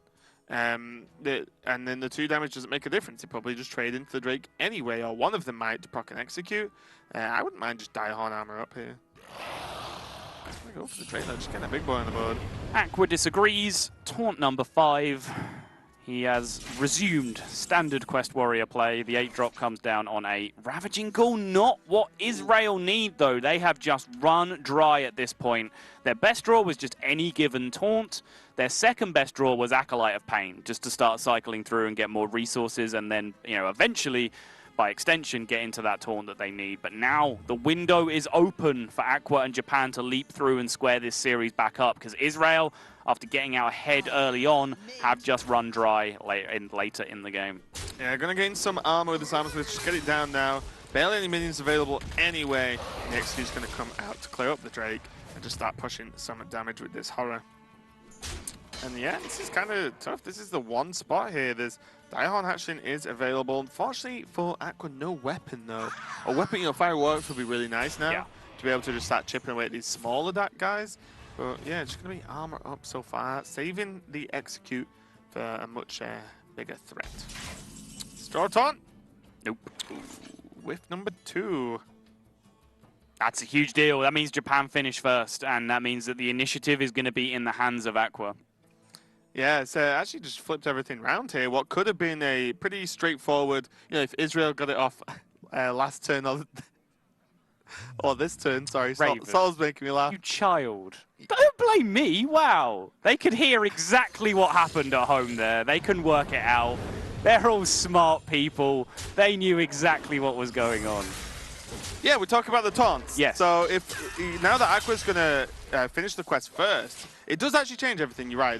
Brawl doesn't do much versus the hero power and the weapon. Anyway, neither does Whirlwind. Both cards in Israel's hand are completely dead. And that is another Drake now. It's a ball clear with the Whirlwind if he wants it. Why not, right? Seems good. When you're about to start firing 8 damage, taking these small tokens off the board next turn seems reasonable, but it looks like he just wants to do it right now. This gives him the option of just hitting a fairly unglamorous target with the 8 damage if he's going for that, but I guess if your 2 options are smash your opponent in the face for 8 or kill a small target and clear the board, that's a hard situation to turn down anyway. Yeah, it's pretty good overall. I think he can just play the the Primordial Drake next turn with hero power as well. So it's not like not playing the Drake this turn loses out too much. Right. He's considering his options here. He's going to go ahead and hero power first. So it looks like he's aiming for the board clear specifically. He didn't want to deal the damage. He was prioritizing just clearing the board completely. Otherwise, he would just kill one of the minions first to try and increase the chance of a face hit. And wow, Israel. You see, Jonathan himself is just continuing to play. Everyone in the background just immediately tuned out and got disgusted by the fact that they still couldn't pick up that final taunt minion. Yeah, and Aqua even now knows that was not a minion draw, basically. Yeah. Because I think almost all the minions except for Armor Smiths and Ghouls are taunts in the deck. And, And Acolyte. Yeah, sure, an Acolyte. And it wasn't played. So Dirty Rat can be held for next turn as well, or however long he needs. He's already got the quest. This is just 8 more damage. And, don't like calling games too early, but this is going to be a very, very difficult one. Still no taunt. We might even just see a concede at this point. This is how hard it will be to even come back into this game. 7, 11, 19 damage he's staring down right now. So the big brawl. Just going to brawl away one of these minions. Does get the superior outcome. How fortunate for them. They can now Whirlwind and Sleep with the Fishes, but they are just going to give it up in the end. The concede is going to go down. Jonathan is up from his seat, and this one is going to go all the way down to that ace match, Raven. Yeah, we're going to see B787 come back, but for this game, it was, again, it's very hard to just get away from whoever actually just gets the quest done first.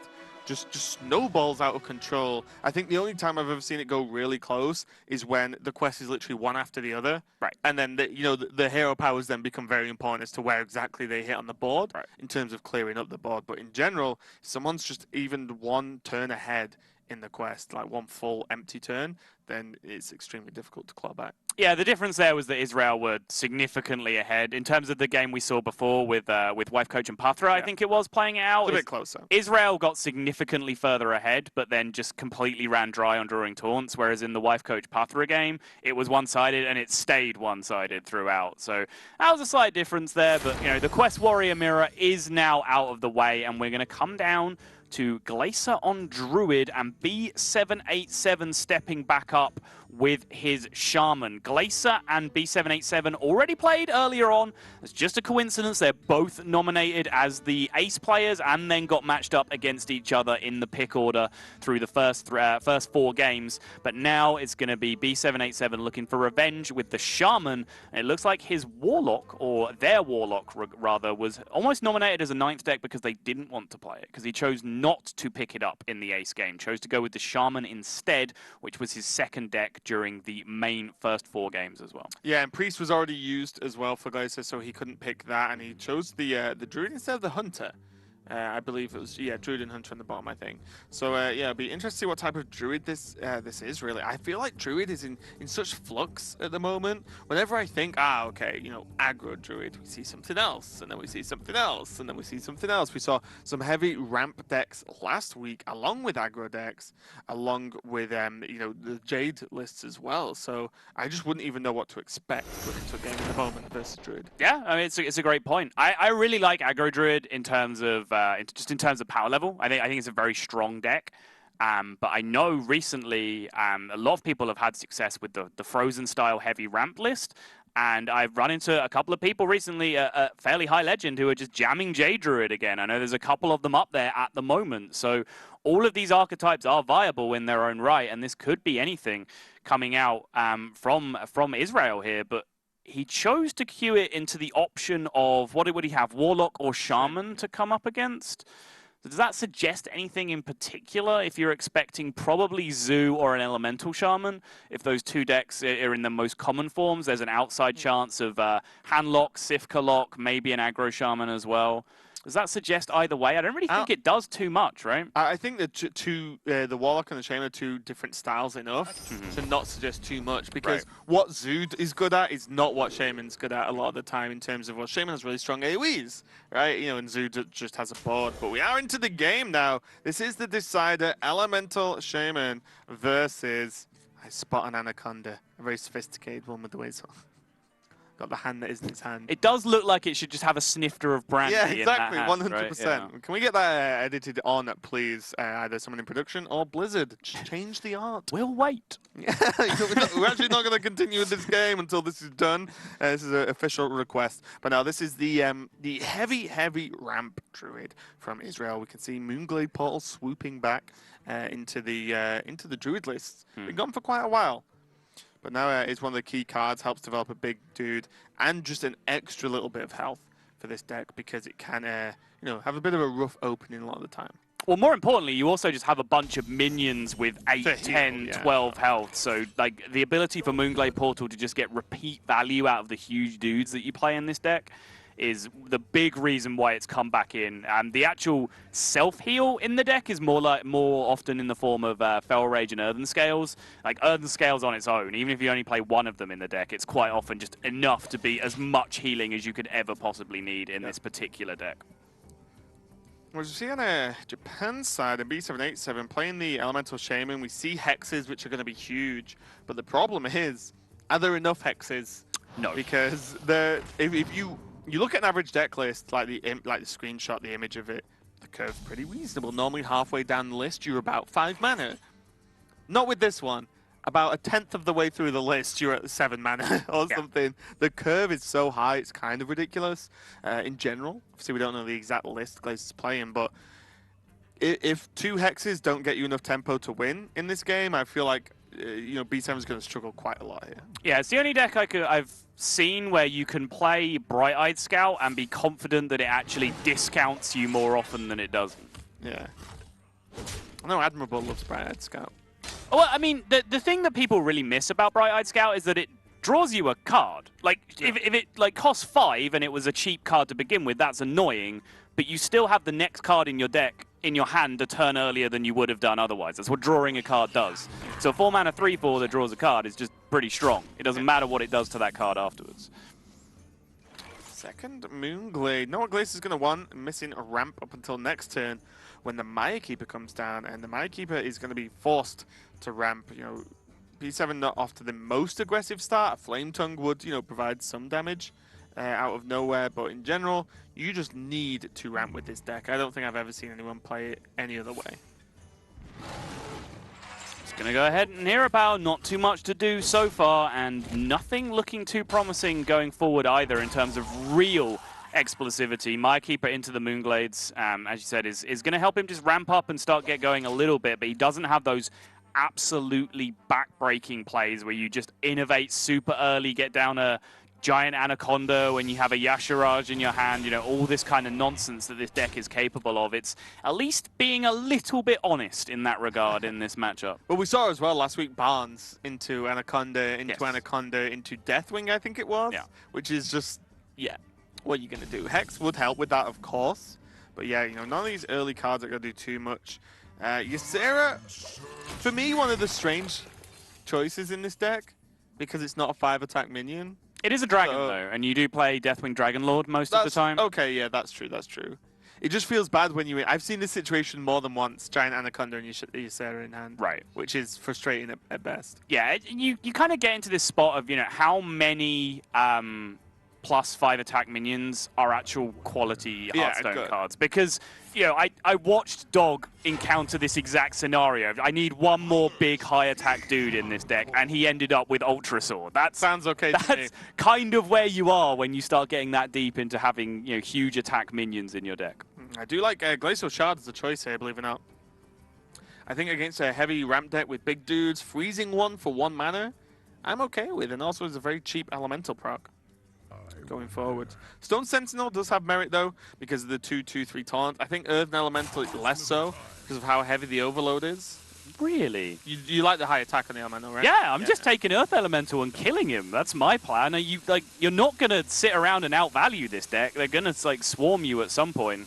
Sure, I guess Earth Elemental next turn, followed with squeezing Hex the turn after, could get you enough tempo to actually just win. Okay. Yeah, Earth Elemental, Hex something, Aya plus Flame Elemental potentially, and then go into Blaze Caller. It can get you there.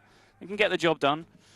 But yeah, I just like, you know, big stats against Druid now are even stronger than they used to be. You know, we used to say, okay, this is a huge minion, they only play 1 Mulch, there's a good chance it sticks to the board. Now, Mulch just isn't in the format. They play 0 Mulch. They're not suddenly slamming Naturalize in their deck. I'd love it if they did, though. I mean, they might at some point in the future. I'm never going to say never. People played Corruption in the last meta. It can happen.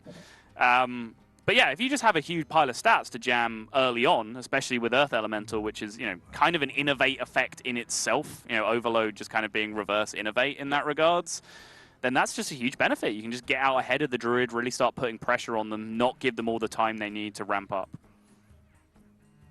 Time waits for no one. Definitely a tough one. He's going to actually Earthen Scales to get a trade off here. It's Tempo Push, Fel Rage and Hero Power now to take out the 4/5. I actually like this play a lot. Just making sure the board doesn't snowball, because that's how they're going to lose this game, is if a board of high health minions that Swipe doesn't interact with well sticks to the board, and then suddenly they can just snowball from that position, get value out of cards like Flame Tongue if they're there, and just keep pushing the elemental train turn after turn. That's what's going to lose you the game from my perspective, so I like Israel's reaction to that, and now Earth Elemental is going to come down, and because they've cleared up all the available trades to take care of this Maya Keeper, it means Swipe is just a very effective answer to it. Yeah, see, I told you Earth Elemental wasn't good. All right, good call, Raven. You got it. Wow, now this is when you start seeing silly things happen. Yes. There is Anaconda. We're not swiping anymore this turn. No. Anaconda into Deathwing Dragonlord, and then when he dies, it's into Ysera. Yes. But we can see Hex is available, which was the benefit of playing the Earth and Elemental this turn, because you can still squeeze in the Hex just about. That's perfect as well. Now that Fire Elemental's available, it means that awkward Aya plus Flame Elemental turn doesn't have to happen on 7 to activate the Blaze Caller. You can just use Fire Elemental on its own to activate Blaze Caller if he wants to. But yeah, this looks like a pretty tempting trade into the Anaconda turn, just because he doesn't really have anything else to do with his Hex. Yeah, I was going to say, there is no world in which you wouldn't Hex this, right? I mean, there's a scary thought where you're like, oh, it'll be fine, I'll Hex the big thing that comes out. So he could have traded into it and Hexed the big thing. Right, and some of the big things, as you so succinctly put it, like some of them are Yasharaj, that gets value immediately on the turn it's played, whereas that's value that you deny if you trade into it and then Hex it immediately afterwards. So, I mean, Japan and B7 here, you know, the line of taking the Earth Elemental kind of signifies a certain amount of aggression in the first place, and I guess you can say they're backing that up by just trying to be aggressive and not trade too much. So I buy it, but, you know, it seems like potentially some value could have been denied there by trading first. Yeah, and if like, you happen to pull the minion they wanted to play, then it kind of potentially messes up their following turn anyway. That's also they gain true. Nothing, right? Yeah. So yeah, we'll see how that one works out though. But with no Hex available, there's what, 7 damage available on board. Deathwing Dragonlord, 1 Hex already gone. How do you deal with this? Oh, you just push, right? Live that smoke life. Yep, 7 to face looks like the best solution here. It's going to take time for Israel to get value out of the Deathwind Dragonlord. And you're at 29, so you don't really mind if Israel decide that they just want to race you with this 12 damage. That doesn't seem like a plan that they're winning. You saw 1 Earthen Scales, 1 Feral Rage get used as well already. There are the 2 Moonglade portals in hand, of course, which can put paid to any smorking attempt. But, you know, you have, what, 7 on board now, Fire Elemental for 10, Blaze Caller for 5 more after that. So it's 15 damage total. That doesn't require much of this power to stick to the board to end the game if there's no healing or taunt in hand for Israel.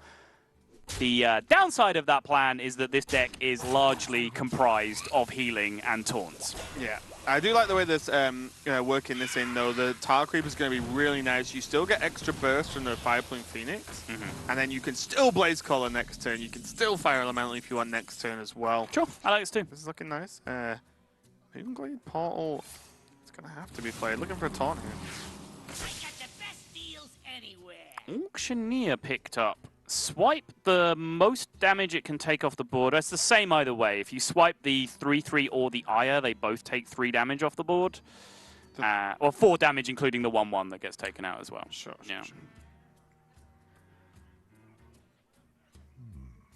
Tough call.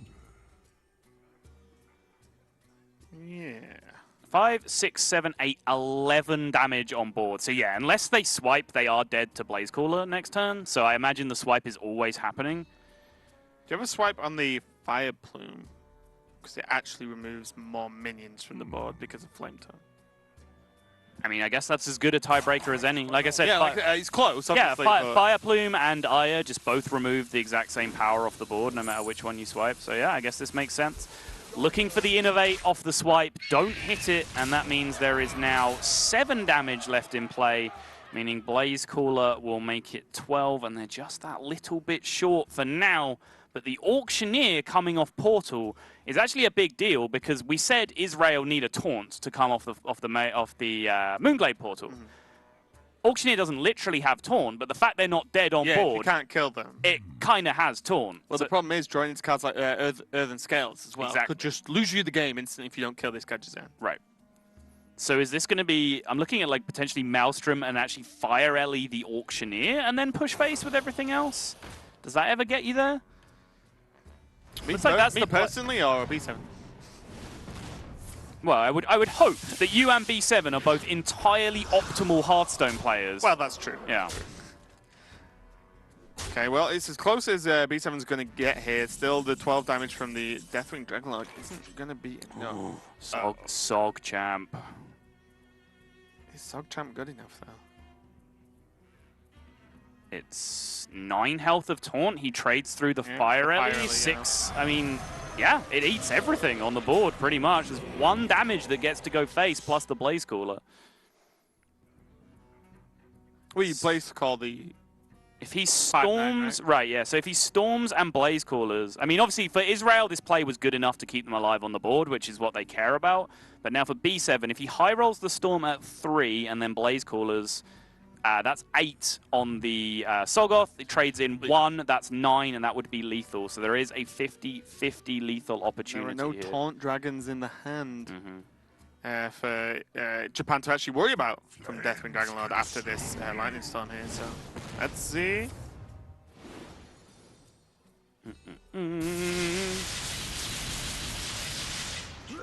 It's actually guaranteed, Yeah, it's right? guaranteed. Yeah, low the roll. 2 attack on the thing. Yeah. Yep.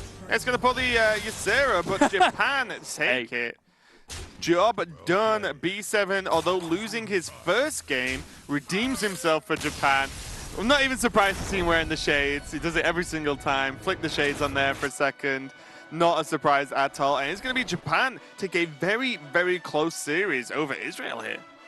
It was right down to the wire. No, definitely no disgrace from Israel there to be able to go head-to-head with a bunch of extremely experienced players. I mean, I know in the Western audiences, the APAC events for HCT and for just APAC events in general don't get the viewer figures that the Western events do because the community just isn't connected with those players as much. But these are guys who have played at the highest level in the APAC playoffs and prelims before that last year, as well as being championship performers in many cases. Gundam Flame himself, a Japan national champion. So incredible performance from Israel just to be able to take it to the wire against Japan. But in the end, maybe just that extra little bit of quality got them over the line.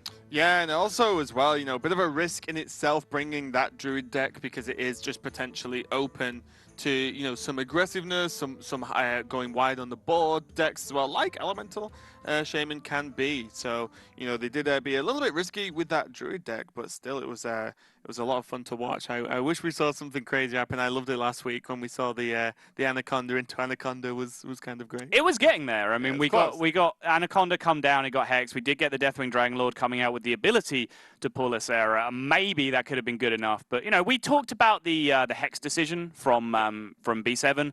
I think based on the actual results, although that's always a dangerous line to go down, his assessment was that if he hexes that and keeps pushing, he gets there before any big 10-mana minion actually has a big impact on the game. That did turn out to be the case, so his strategic evaluation of the lines in the matchup seemed to have got him there correctly, and you can see how big of an impact that win has on the group. Yeah, and also the how close the group is, and it seems weird to say how close the group is, but both matches going 3-2 means that tiebreakers in this group specifically are already tight. Right. And it means, we are only, one match in for, 4 of the 6 teams here, but already just no one having a 3-0 lead and that strong already, the 3 sort of game score up on everyone else is going to be important as we move through the groups. But that's going to be it for this match. We have plenty more matches coming up, 3 more in fact, for you guys. So don't go anywhere. We'll be back soon with more Hearthstone Global Games.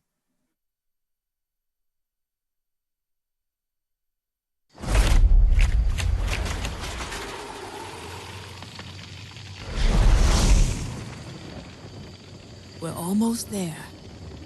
Quiet down, everyone. This is not like any of our previous expeditions. This will be far more ambitious. We're stepping into a land of primordial wonder. Infused with astonishing elemental energies. The plant life here holds very unusual properties.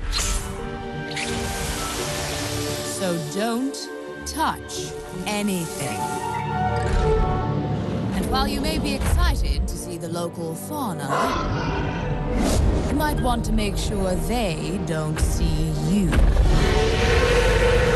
Because their powers of adaptation are devastating.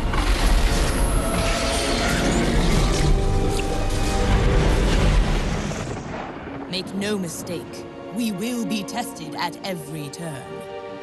But if we stay on our guard, we might just survive. Now then, are you ready? Then let's journey into Ongoro Crater.